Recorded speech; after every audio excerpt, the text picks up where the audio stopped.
പ്രിയപ്പെട്ട ഉദ്യോഗാർത്ഥികളെ, ഇന്നത്തെ ക്ലാസ് 10ാം തരം പ്രാഥമിക പരീക്ഷ 2022 10ാം തരം പ്രാഥമിക പരീക്ഷയുടെ 5ാം ഘട്ടത്തിലെ ചോദ്യപേപ്പറും അതിന്റെ അനുബന്ധ വസ്തുതകളുമാണ്.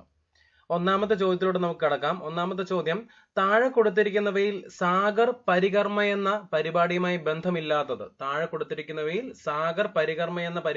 ബന്ധമില്ലാത്തത് തിരഞ്ഞെടുക്കാനാണ് ചോദ്യം.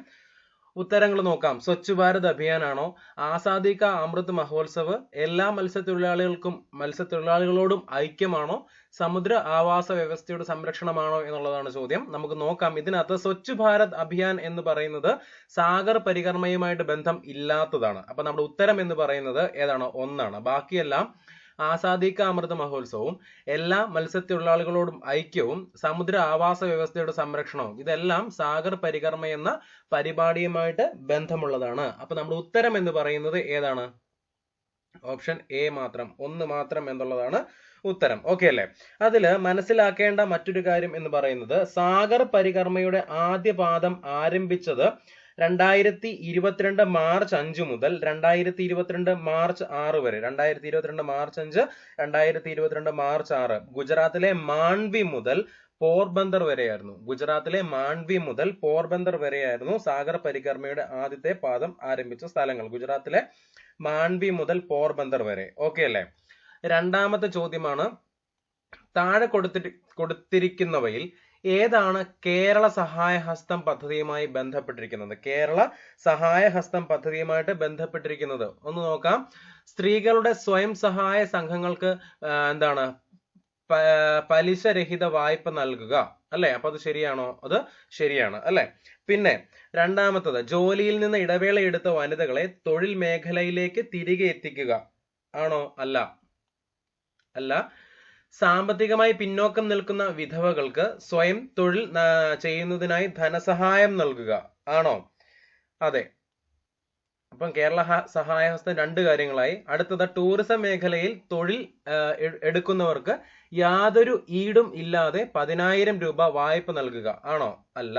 അപ്പം ഉത്തരങ്ങൾ ഏതൊക്കെയാണ്? ഉത്തരങ്ങൾ 1ഉം 3ഉം വരുന്ന ഉത്തരം എന്ന് പറയുന്നത് ഏതാണ്? ഓപ്ഷൻ സി ആണ് ഉത്തരമായിട്ട് നമുക്ക് തിരഞ്ഞെടുത്ത് എഴുതാവുന്നത്. കേരള സഹായഹസ്തം സ്ത്രീകളുടെ സ്വയം സഹായ സംഘങ്ങൾക്ക് പലിശരഹിത വായ്പ നൽകുക, സാമ്പത്തികമായി പിന്നോക്കം നിൽക്കുന്ന വിധവകൾക്ക് സ്വയം തൊഴിൽ ചെയ്യുന്നതിനായി ധനസഹായം നൽകുക.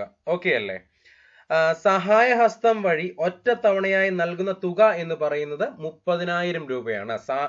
സഹായഹസ്തം എന്ന പദ്ധതി വഴി ഒറ്റത്തവണയായി നൽകുന്ന തുക എന്ന് പറയുന്നത് 30,000 രൂപയാണ്.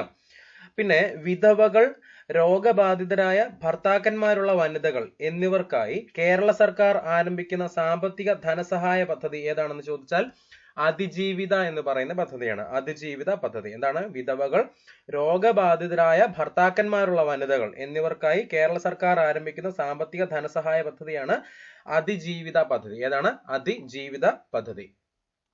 മൂന്നാമത്തെ ചോദ്യം, 2021 25ാമത് കേരള രാജ്യാന്തര ചലച്ചിത്രമേളയിൽ സുവർണ ചകോര പുരസ്കാരം നേടിയ ചലച്ചിത്രം ഏതാണെന്നുള്ളതായിരുന്നു ചോദ്യം. ഉത്തരം, this is not a burial, it's a resurrection എന്നുള്ളതായിരുന്നു. റീസറക്ഷൻ എന്നുള്ളതായിരുന്നു ഉത്തരം. 2022 25ാമത് കേരള രാജ്യാന്തര ചലച്ചിത്രമേളയിൽ സുവർണ ചകോരം പുരസ്കാരം നേടിയത് this is not a burial, it's a resurrection. Okay അല്ലേ? പിന്നീട് മനസ്സിലാക്കേണ്ട കാര്യം എന്ന് പറഞ്ഞാൽ 2022 26ാമത് കേരള രാജ്യാന്തര ചലച്ചിത്രമേളയിലെ മികച്ച ചലച്ചിത്രമായിട്ടുള്ള ഇന്റർനാഷണൽ ഫെഡറേഷൻ ഓഫ് ഫിലിം ക്രിട്ടിക്സിന്റെ അവാർഡ് നേടിയ ചലച്ചിത്രമാണ് നമ്മുടെ വീട്. ഏതാണ്? നമ്മുടെ വീട് എന്നുള്ള ചിത്രമായിരുന്നു. നമ്മുടെ വീട്. നാലാമത്തെ ചോദ്യം നോക്കിക്കേ. 2022 മാർച്ച് 4 അന്തരിച്ച ലോക പ്രശസ്ത ഓസ്ട്രേലിയൻ ക്രിക്കറ്റർ. 2022 മാർച്ച് 4 അന്തരിച്ച ലോക പ്രശസ്ത ഓസ്ട്രേലിയൻ ക്രിക്കറ്റർ ആരാണ്? ഓസ്ട്രേലിയൻ ക്രിക്കറ്റർ ഷെയ്ൻ വോൺ ആണ്. ആരാണ്? ഷെയ്ൻ വോൺ ആണ്. പക്ഷെ അത് ഉത്തരത്തിൽ നമ്മുടെ PSC അത് ഒഴിവാക്കിയായിരുന്നു. കാരണം ഷെയ്ൻ വോണും റോഡ്നി മാർഷും 2 പേരാണ് അന്ന് അപകടത്തിൽ മരിച്ചത്. 2 പേര്. ഷെയ്ൻ വോൺ കേട്ടോ. രാജ്യാന്തര ക്രിക്കറ്റിൽ ഏറ്റവും കൂടുതൽ വിക്കറ്റുകൾ നേടിയ രണ്ടാമത്തെ താരമാണ് ആര്? ഷെയ്ൻ വോൺ, ഓസ്ട്രേലിയയുടെ ഷെയ്ൻ വോൺ. അപ്പോ രാജ്യാന്തര ക്രിക്കറ്റിൽ ഏറ്റവും കൂടുതൽ വിക്കറ്റുകൾ നേടിയ താരം ആരാണെന്ന് ചോദിച്ചാൽ ശ്രീലങ്കയുടെ മുത്തയ്യ മുരളീധരനാണ്. ശ്രീലങ്കയുടെ മുത്തയ്യ മുരളീധരനാണ്. അന്താരാഷ്ട്ര ക്രിക്കറ്റിൽ ഏറ്റവും കൂടുതൽ വിക്കറ്റ് നേടുന്ന ഫാസ്റ്റ് ബൗളർ എന്ന റെക്കോർഡ് നേടിയത് ആരാണെന്ന് ചോദിച്ചാൽ ഇംഗ്ലണ്ടിന്റെ ജെയിംസ് ആൻഡേഴ്സൺ ആണ്. ഇംഗ്ലണ്ടിന്റെ ജെയിംസ് ആൻഡേഴ്സൺ ആണ് അന്താരാഷ്ട്ര ക്രിക്കറ്റിൽ ഏറ്റവും കൂടുതൽ വിക്കറ്റ് നേടുന്ന ഫാസ്റ്റ് ബൗളർ എന്ന റെക്കോർഡ് നേടിയത്. James Anderson, England. വാണി എന്ന പേരിൽ അറിയപ്പെടുന്ന ഓസ്ട്രേലിയൻ സ്പിന്നർ ആരാണ് എന്ന് ചോദിച്ചാൽ ഷെയ്ൻ വോൺ ആണ്. വാണി എന്ന പേരിൽ അറിയപ്പെടുന്ന ഓസ്ട്രേലിയൻ സ്പിന്നർ ആണ് ഷെയ്ൻ വോൺ. ഷെയ്ൻ വോണിന്റെ ആത്മകഥയുടെ പേരാണ് നോ സ്പിൻ. എന്താണ്? ഷെയ്ൻ വോണിന്റെ ആത്മകഥയുടെ പേരാണ് നോ സ്പിൻ. ഏതാണ്? No spin. ഓക്കെ, അടുത്ത ചോദ്യം. 2022 ഫെബ്രുവരി 14 ഇന്ത്യയുടെ polar satellite launch vehicle PSLV C-52 ബഹിരാകാശത്ത് എത്തിച്ച ഉപഗ്രഹം ഏതാണ് എന്നുള്ളതായിരുന്നു ചോദ്യം. അതിനകത്ത് PSC അന്തിമ ഉത്തര സൂചികയിൽ നിന്ന് ഈ ചോദ്യം ഒഴിവാക്കുകയാണ് ചെയ്തത്. ഓക്കെ അല്ലേ? അപ്പൊ നമുക്ക് അതുമായിട്ട് ബന്ധപ്പെട്ട അനുബന്ധ വസ്തുതകൾ ഏതൊക്കെയാണെന്ന് നോക്കാം. PSLVയുടെ 54ാമത്തെ ദൗത്യം, PSLVയുടെ 54ാമത്തെ ദൗത്യം എന്ന് പറയുന്നത് ഏതാണ്? EOS 04. EOS 04 ആയിരുന്നു PSLVയുടെ 54ാമത്തെ ദൗത്യം. PSLVയുടെ 54ാമത്തെ ദൗത്യം EOS 04. അതിൽ മനസ്സിലാക്കേണ്ട ഒരു കാര്യം എന്ന് പറയുന്നത് ഏതാണ്? EOS 04 വിക്ഷേപിച്ച തീയതി എന്ന് പറയുന്നത് ഏതാണ്? 2022 ഫെബ്രുവരി 14. 2022 ഫെബ്രുവരി 14 EOS 04 അല്ലെങ്കിൽ റിസാറ്റ് 1A വിക്ഷേപിച്ചത്. ഓക്കെ അല്ലേ? അതായത് എന്താണ് ഓക്കെ, 2022 ഫെബ്രുവരി 14 വിക്ഷേപിച്ചത് റിസാറ്റ് 1A അല്ലെങ്കിൽ EOS 04. അപ്പൊ ഈ ഉത്തരങ്ങൾ രണ്ടെണ്ണം ഉണ്ട്. EOS 04. ഓക്കെ അല്ലേ? ഏത് കാലാവസ്ഥയിലും ഉയർന്ന നിലവാരമുള്ള ചിത്രങ്ങൾ ലഭ്യമാക്കുന്ന ഭൗമ നിരീക്ഷണ ഉപഗ്രഹമാണ് ഏത്? EOS 04. എന്താണ്? ഏത് കാലാവസ്ഥയിലും ഉയർന്ന നിലവാരമുള്ള ചിത്രങ്ങൾ ലഭ്യമാക്കുന്ന ഭൗമ നിരീക്ഷണ ഉപഗ്രഹമാണ് EOS 04. EOS 04. ഓക്കെ അല്ലേ? EOSന് ഒപ്പം ഭ്രമണപഥത്തിലെത്തിയ മറ്റു ഉപഗ്രഹങ്ങൾ ഏതൊക്കെയാണെന്ന് ചോദിച്ചാൽ ഇൻസ്പെയർസാറ്റ് 1ഉം INS-2Dയും ഇൻസ്പെയർസാറ്റ് 1ഉമായിരുന്നു EOS 04ന് ഒപ്പം ഭ്രമണപഥത്തിലെത്തിയ മറ്റ് ഉപഗ്രഹങ്ങൾ. ഓക്കെ അല്ലേ? പിന്നീട് മനസ്സിലാക്കേണ്ട മറ്റൊരു കാര്യം എന്ന് പറയുന്നത് ഇന്ത്യയും ഭൂട്ടാനും ചേർന്ന് ഒരുക്കിയ ഉപഗ്രഹം ഏതാണ് എന്ന് ചോദിച്ചാൽ എഴുതിക്കൊള്ളുക, മനസ്സിലാക്കിക്കൊള്ളുക, പഠിച്ചോളുക. INS-2D ആണ്. ഇന്ത്യയും ഭൂട്ടാനും ചേർന്ന് ഒരുക്കിയ ഉപഗ്രഹമാണ് INS-2D. ഇന്ത്യയും ഭൂട്ടാനും ചേർന്ന് റെഡിയാക്കിയ അല്ലെങ്കിൽ നിർമ്മിച്ച ഉപഗ്രഹമാണ് INS-2D. ഓക്കെ അല്ലേ?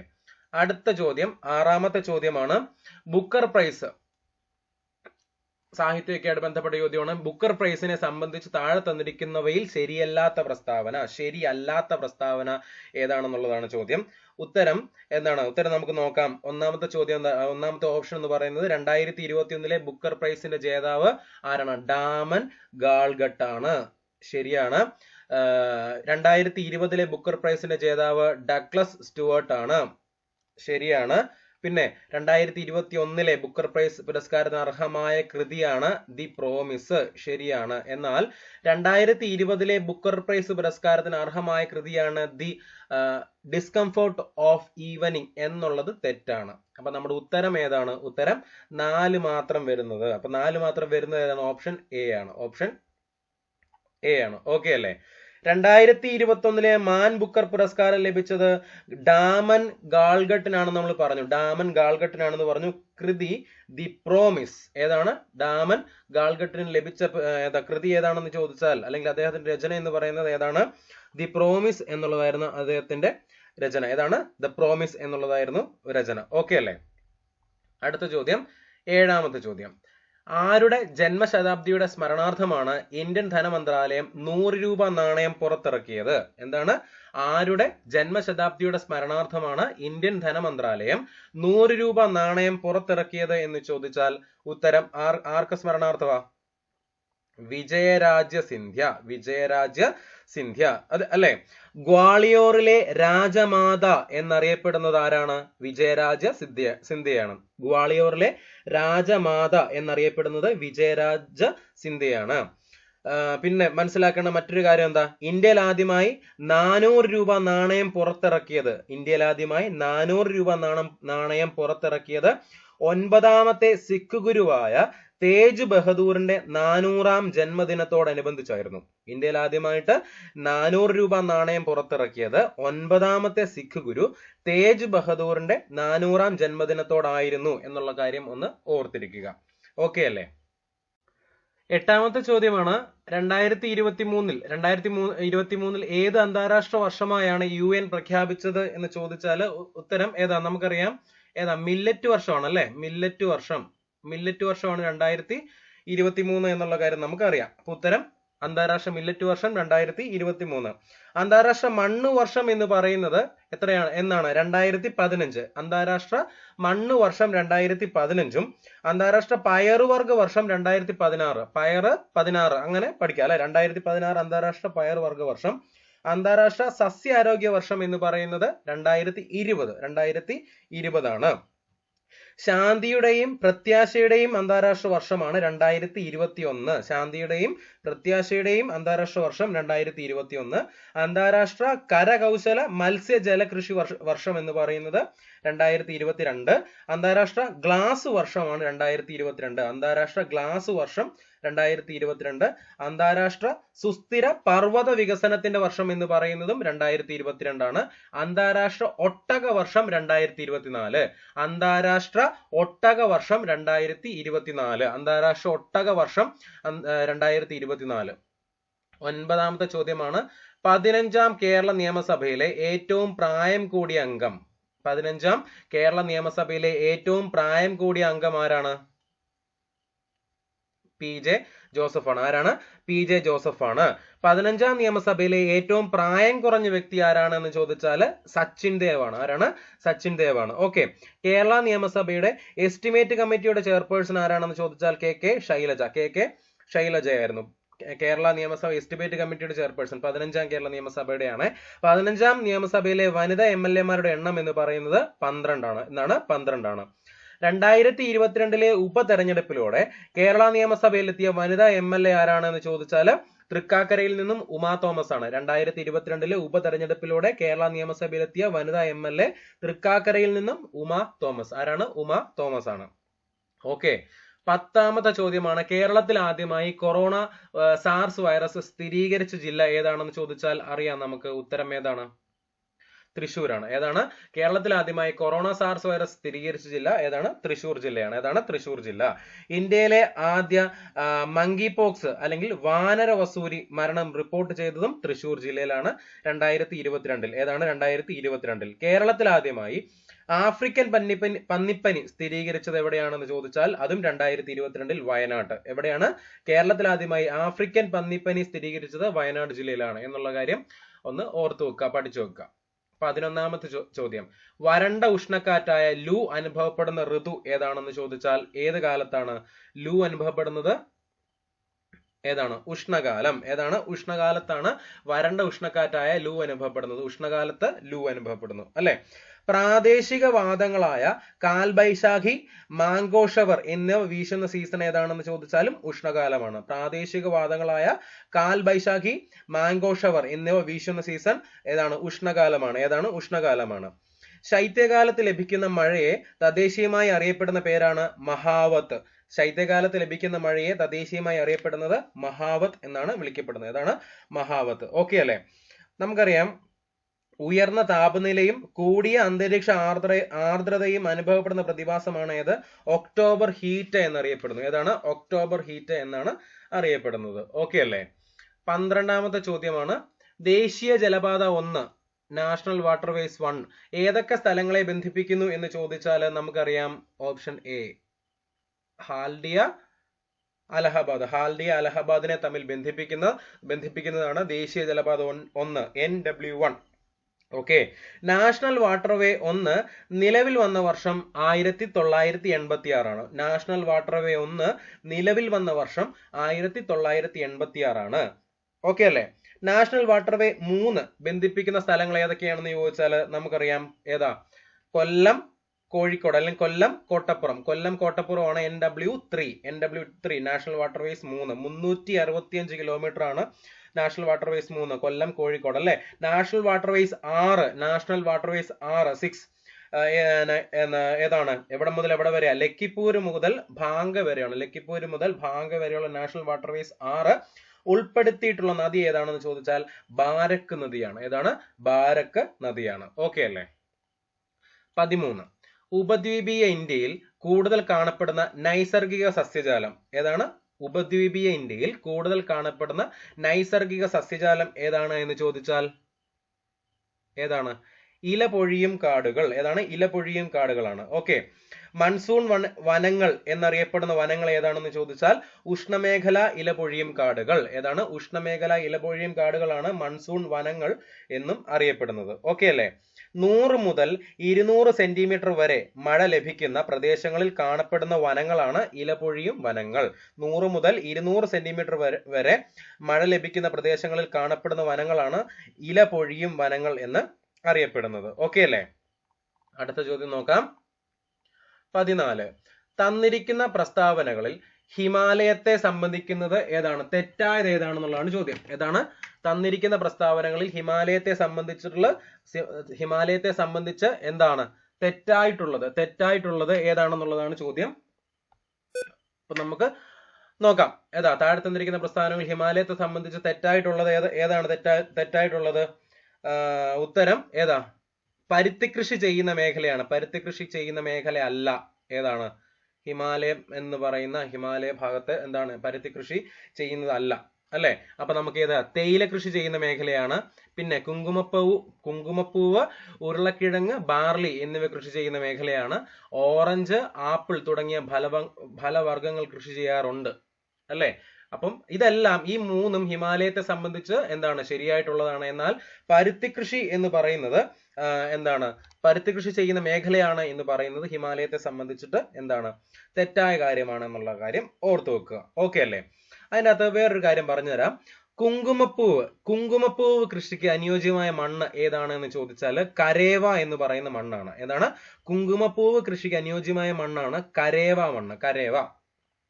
ഹിമാനി നിക്ഷേപണ ഭൂരൂപമായ മൊറൈനുകളോടൊപ്പമുള്ള ഹിമാനി കളിമണ്ണും മറ്റു വസ്തുക്കളും ചേർന്ന് രൂപപ്പെടുന്ന കനമേറിയ നിക്ഷേപമാണ് ഏത്? കരേവ എന്ന് അറിയപ്പെടുന്നത്. ഏതാണ്? കരേവ. ഓക്കെ അല്ലേ? 15ാമത്തെ ചോദ്യം നോക്കിക്കേ. ഇന്ത്യയിലെ പീഠഭൂമികളിൽ വലിപ്പം കൂടിയത് ഏതാണെന്ന് ചോദിച്ചാൽ നമുക്ക് മനസ്സിലോട്ട് വരിക ഏതാണ്? ഡെക്കാൻ പീഠഭൂമി. ഇന്ത്യയിലെ പീഠഭൂമികളിൽ വലിപ്പം കൂടിയ പീഠഭൂമി എന്ന് പറയുന്നത് ഏതാണ്? ഡെക്കാൻ പീഠഭൂമിയാണ് അല്ലെ. ഡെക്കാൻ പീഠഭൂമിയുടെ വടക്ക് കിഴക്ക് സ്ഥിതി ചെയ്യുന്ന പ്രധാന കുന്നുകൾ ഏതൊക്കെയാണ്? മൈക്കല നിരകൾ, മഹാദേവ് കുന്നുകൾ, കൈമൂർ കുന്നുകൾ. എന്താണ്? ഡെക്കാൻ പീഠഭൂമിയുടെ വടക്ക് കിഴക്ക് സ്ഥിതി ചെയ്യുന്ന പ്രധാന കുന്നുകൾ മൈക്കല നിരകൾ, മഹാദേവ് കുന്നുകൾ, കൈമൂർ കുന്നുകൾ എന്നിവയാണ്. ഓക്കെ. ഡെക്കാൻ പീഠഭൂമിയിൽ ലാവാശിലകൾക്ക് അപക്ഷയം സംഭവിച്ച് രൂപം കൊള്ളുന്ന കറുത്ത മണ്ണിനം കാണപ്പെടുന്ന മേഖലയാണ് ഡെക്കാൻ ട്രാപ്പ് മേഖല. ഇതാണ് ഡെക്കാൻ ട്രാപ്പ് മേഖല. ഓക്കെ. 16 താഴെ നൽകിയിരിക്കുന്ന സൂചനകൾ വായിച്ചിട്ട് വിള ഏതാണെന്ന് കണ്ടെത്തുക. ഏതാണ്? വിള ഏതാണെന്ന് കണ്ടെത്താനാണ് നമ്മുടെ സൂചനകൾ നൽകിയിട്ടുണ്ട്. വിള ഏതാണ് നമുക്ക് കണ്ടെത്താം. ഇന്ത്യയിൽ ഉൽപാദനത്തിൽ 2ാം സ്ഥാനത്തുള്ള ഭക്ഷ്യവിളയാണ്. ഇന്ത്യയിൽ ഉൽപാദനത്തിൽ 2ാം സ്ഥാനത്തുള്ള ഭക്ഷ്യവിളയാണ് റാബി വിളയാണ്. പിന്നെ 10 ഡിഗ്രി സെൽഷ്യസ് മുതൽ 26 ഡിഗ്രി സെൽഷ്യസ് വരെ താപവും 75 സെന്റിമീറ്റർ മഴയും ആവശ്യമാണ്. അപ്പൊ നമുക്ക് ഉത്തരം എന്ന് പറയുന്നത് ഏതാണ്? ഉത്തരം എന്ന് പറയുന്നത് ഗോതമ്പാണ്. ഉത്തരം ഗോതമ്പാണ് അല്ലെ. സ്വയം പരാഗണം നടത്തുന്ന സസ്യങ്ങളാണ് ഏതൊക്കെ? നെല്ലും ഗോതമ്പും. സ്വയം പരാഗണം നടത്തുന്ന സസ്യങ്ങളാണ് നെല്ലും ഗോതമ്പും. ഓക്കെ അല്ലേ? ഓക്കെ അല്ലേ? ക്ലിയർ അല്ലേ? അടുത്ത ചോദ്യം 17 വടക്ക് കിഴക്കൻ മൺസൂൺ കാലത്ത് കൂടുതൽ മഴ ലഭിക്കുന്ന ഇന്ത്യയിലെ ഭൂപ്രകൃതി വിഭാഗം ഏതാണ്? വടക്ക് കിഴക്കൻ മൺസൂൺ കാലത്ത് കൂടുതൽ മഴ ലഭിക്കുന്ന ഇന്ത്യയിലെ ഭൂപ്രകൃതി വിഭാഗം ഏതാണെന്ന് ചോദിച്ചാൽ ഉത്തരമഹാസമതലം, പടിഞ്ഞാറൻ തീരസമതലം, ഉപദ്വീപീയ പീഠഭൂമി, കിഴക്കൻ തീരസമതലം. അപ്പൊ ഉത്തരം ഏതാണ്? കിഴക്കൻ തീരസമതലം. വടക്ക് കിഴക്കൻ മൺസൂൺ കാലത്ത് കൂടുതൽ മഴ ലഭിക്കുന്ന ഇന്ത്യയിലെ ഭൂപ്രകൃതി വിഭാഗമാണ് കിഴക്കൻ തീരസമതലം. ഏതാണ്? കിഴക്കൻ തീരസമതലം. ഓക്കെ അല്ലേ? അടുത്ത ചോദ്യം. തഞ്ചാവൂർ ഏത് നദീതീരത്ത് സ്ഥിതി ചെയ്യുന്നു എന്ന് ചോദിച്ചാൽ ഉത്തരം ഏതാണ്? കാവേരി.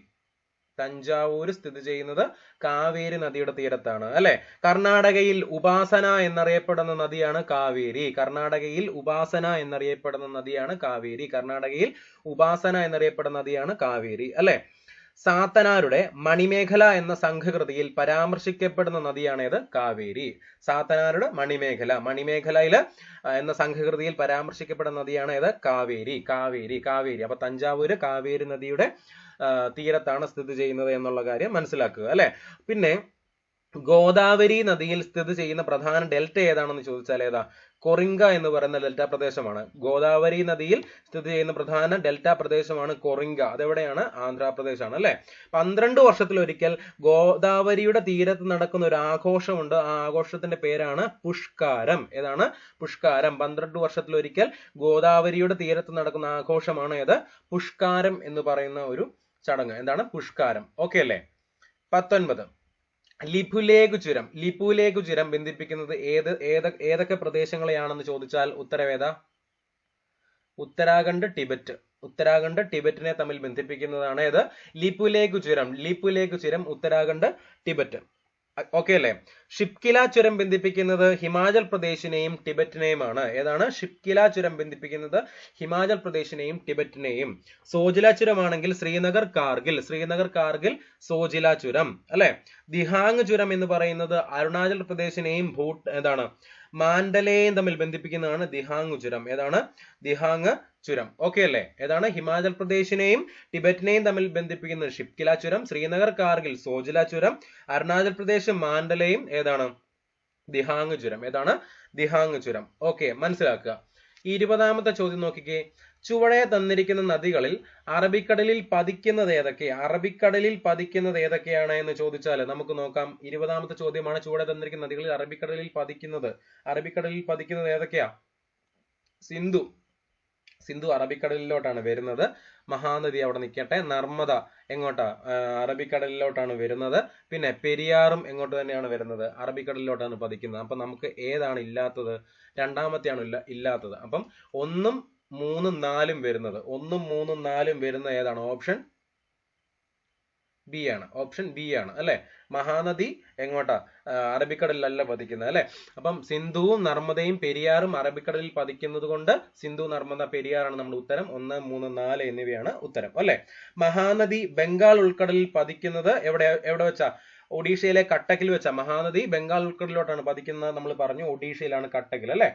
ചിൽക്ക തടാകത്തിലൂടെ ഒഴുകുന്ന മഹാനദിയുടെ പോഷക നദി ഏതാണെന്ന് ചോദിച്ചാൽ ദയ എന്ന് പറയുന്ന നദിയാണ്. ഏതാണ്? ദയ എന്ന് പറയുന്ന നദിയാണ്. ഓക്കെ അല്ലേ. പിന്നെ സിന്ധു നദി അതിന്റെ 5 പോഷക നദികളുമായി ചേർന്ന് അറബിക്കടലിൽ പതിക്കുന്ന സ്ഥലം എവിടെയാണെന്ന് ചോദിച്ചാൽ മിത്താൻകോട്ട് എന്ന് പറയുന്ന സ്ഥലമാണ്. മിത്താൻകോട്ട്. എന്താണ്? സിന്ധു നദി അതിന്റെ 5 പോഷക നദികളുമായി ചേർന്ന് അറബിക്കടലിൽ പതിക്കുന്ന സ്ഥലമാണ് മിത്താൻകോട്ട്. ഏതാണ്? മിത്താൻകോട്ട്. ഓക്കെ അല്ലേ. 21ാമത്തെ ചോദ്യം നോക്കിക്കേ. ഇന്ത്യൻ ഭരണഘടനയുടെ ഏത് അനുച്ഛേദത്തിലാണ് വിദ്യാഭ്യാസ അവകാശ നിയമം ഉൾപ്പെടുത്തിയിരിക്കുന്നത് എന്ന് ചോദിച്ചാൽ നമുക്കറിയാം 21A അനുച്ഛേദം 21A അനുസരിച്ചിട്ടാണ് ഇന്ത്യൻ ഭരണഘടനയുടെ അനുച്ഛേദത്തിൽ വിദ്യാഭ്യാസ അവകാശം ഉൾപ്പെടുത്തിയിരിക്കുന്നത്. അനുച്ഛേദം 21A ആണ്. ഓക്കെ അല്ലേ. പിന്നെ 6 വയസ്സിനും 14 വയസ്സിനും ഇടയിൽ പ്രായമുള്ള കുട്ടികൾക്ക് നിർബന്ധിതവും സൗജന്യവുമായ വിദ്യാഭ്യാസം നൽകുന്നതിന് വേണ്ടി അവരെ വിദ്യാലയങ്ങളിലേക്ക് അയക്കുക എന്നത് മാതാപിതാക്കളുടെ കടമയാണ് എന്ന് പറയുന്ന വകുപ്പ് ഏതാണെന്ന് ചോദിച്ചാൽ അനുച്ഛേദം 51AK ആണ്. അനുച്ഛേദം 51AK. ഓക്കെ അല്ലേ.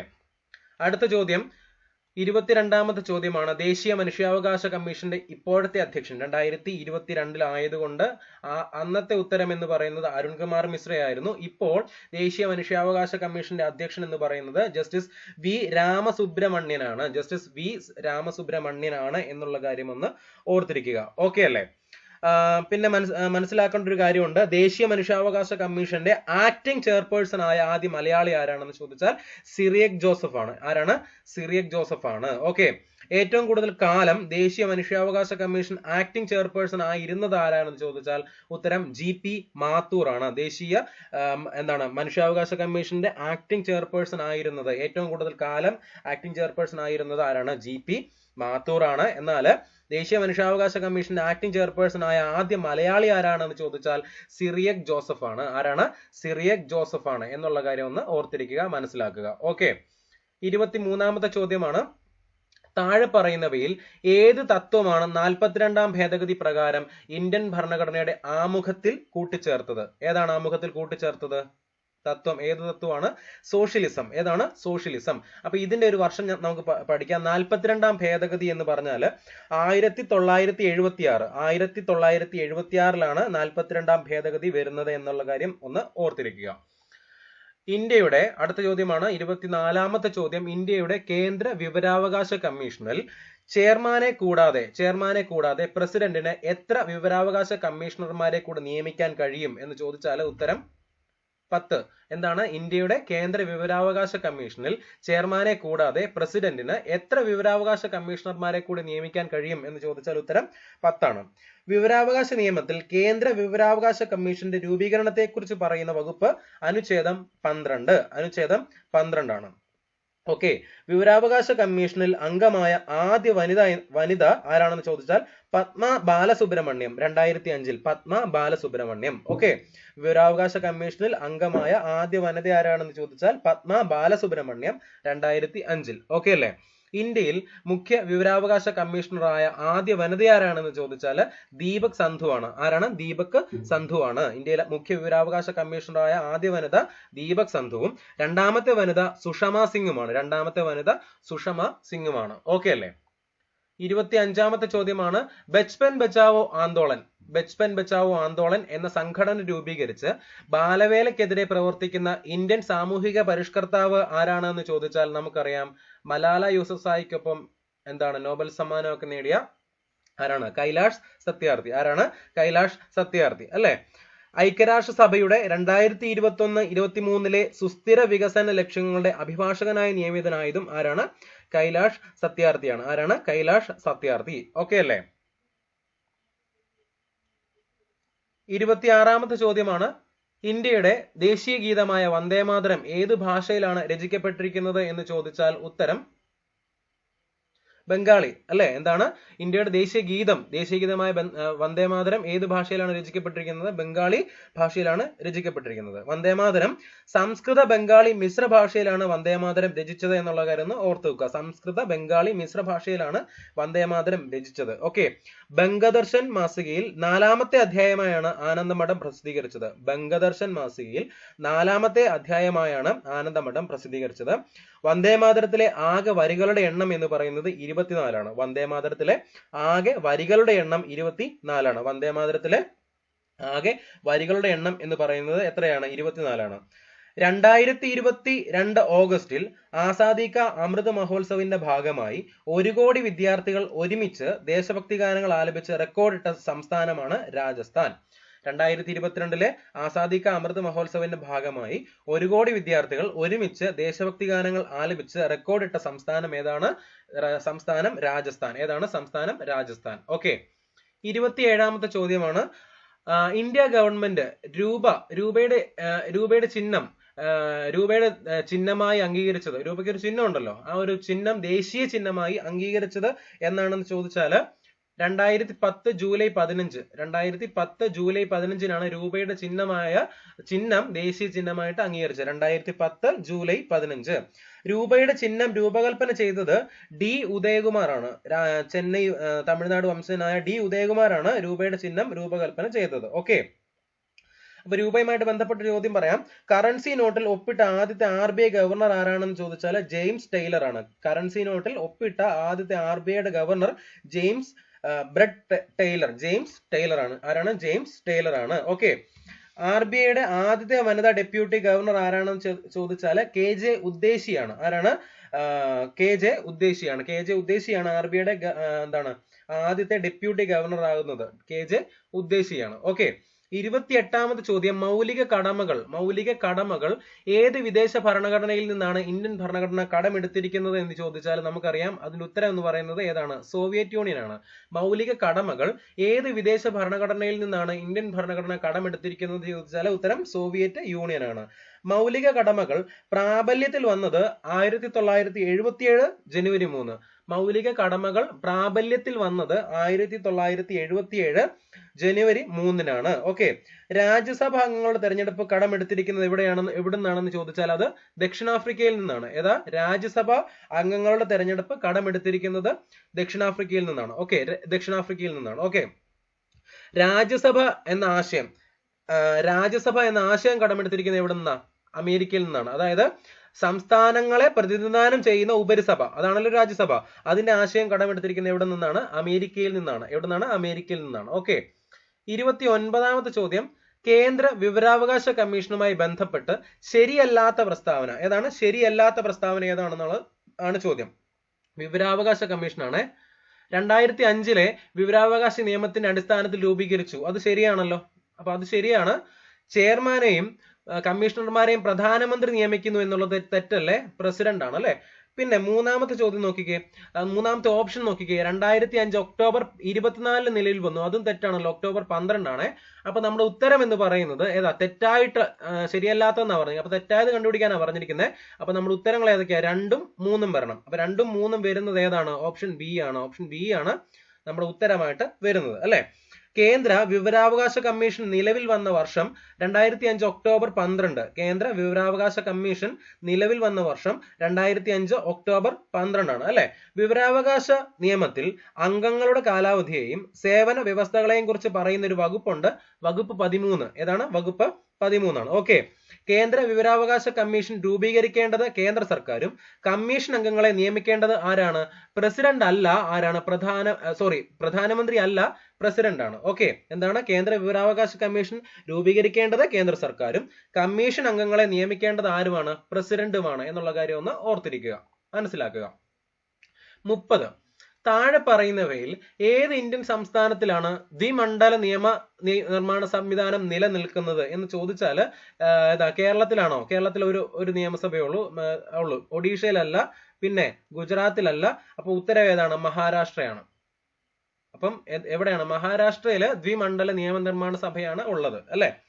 ലെജിസ്ലേറ്റീവ് കൗൺസിലും ഉണ്ട് അല്ലെ, MLC ഉണ്ടെന്നുള്ള കാര്യം ഓർത്തിരിക്കുക. ദ്വിമണ്ഡല സഭ എന്ന് പറഞ്ഞാൽ ദ്വിമണ്ഡല നിയമനിർമ്മാണ സംവിധാനം നിലനിൽക്കുന്ന സംസ്ഥാനങ്ങളുടെ എണ്ണം 6 ആണ്. എത്രയാണ്? 6 ആണ്. 1 കർണാടക, 2 ആന്ധ്രാപ്രദേശ്, 3 തെലങ്കാന, 4 മഹാരാഷ്ട്ര, 5 ബീഹാർ, 6 ഉത്തർപ്രദേശ്. അങ്ങനെ 6 സംസ്ഥാനങ്ങളിൽ ദ്വിമണ്ഡല സംവിധാനം ഉണ്ട്. അതായത് MLA-മാരെ കൂടാതെ MLC-മാരും ഉള്ള സംസ്ഥാനങ്ങളാണ് ദ്വിമണ്ഡല സംവിധാനം എന്നറിയപ്പെടുന്നത്. അതെ, കർണാടകത്തിലുണ്ട്, ആന്ധ്രാപ്രദേശ്, തെലങ്കാന, മഹാരാഷ്ട്ര, ബീഹാർ, ഉത്തർപ്രദേശ്. ഓക്കെ.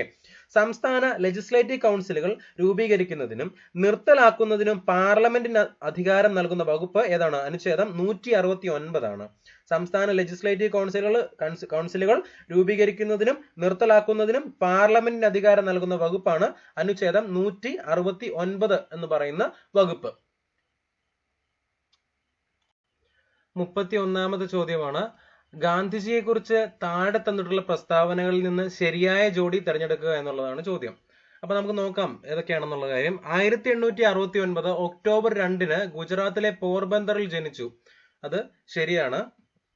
1915 ജനുവരി 9 ദക്ഷിണാഫ്രിക്കയിൽ നിന്ന് ഇന്ത്യയിലെത്തി എന്നുള്ളത് ശരിയാണ്. ഓക്കെ. സുരേന്ദ്രനാഥ് ബാനർജിയെ ഗാന്ധിജിയുടെ രാഷ്ട്രീയ ഗുരുവായി കണക്കാക്കുന്നു. അപ്പൊ അത് തെറ്റാണ്. ഗാന്ധിജിയുടെ കാര്യത്തില് ഈ ആദ്യം തന്നിരിക്കുന്ന 2 ഓപ്ഷൻസ് ആണ് ശരി. എന്നപ്പോ നമുക്ക് ഓപ്ഷൻ ഏതാണ്? ഓപ്ഷൻ ബി അല്ലെ.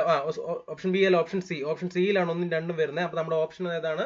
ഓപ്ഷൻ സി 1 and 2 ആണ്. ഗാന്ധിജിയുടെ രാഷ്ട്രീയ ഗുരുവായിട്ട് അറിയപ്പെടുന്നത് ഗോപാലകൃഷ്ണ ഗോഖലെയാണ്. സുരേന്ദ്രനാഥ ബാനർജി അല്ല, ഗോപാലകൃഷ്ണ ഗോഖലെയാണ്. ഗാന്ധിജി ഗംഗയോട് ഉപമിച്ച വ്യക്തി ആരാണ് എന്ന് ചോദിച്ചാലും ഗോപാലകൃഷ്ണ ഗോഖലെയാണ്. ഗാന്ധിജി ഗംഗയോട് ഉപമിച്ച വ്യക്തി ആരാണെന്ന് ചോദിച്ചാലും ഗോപാലകൃഷ്ണ ഗോഖലെയാണ്.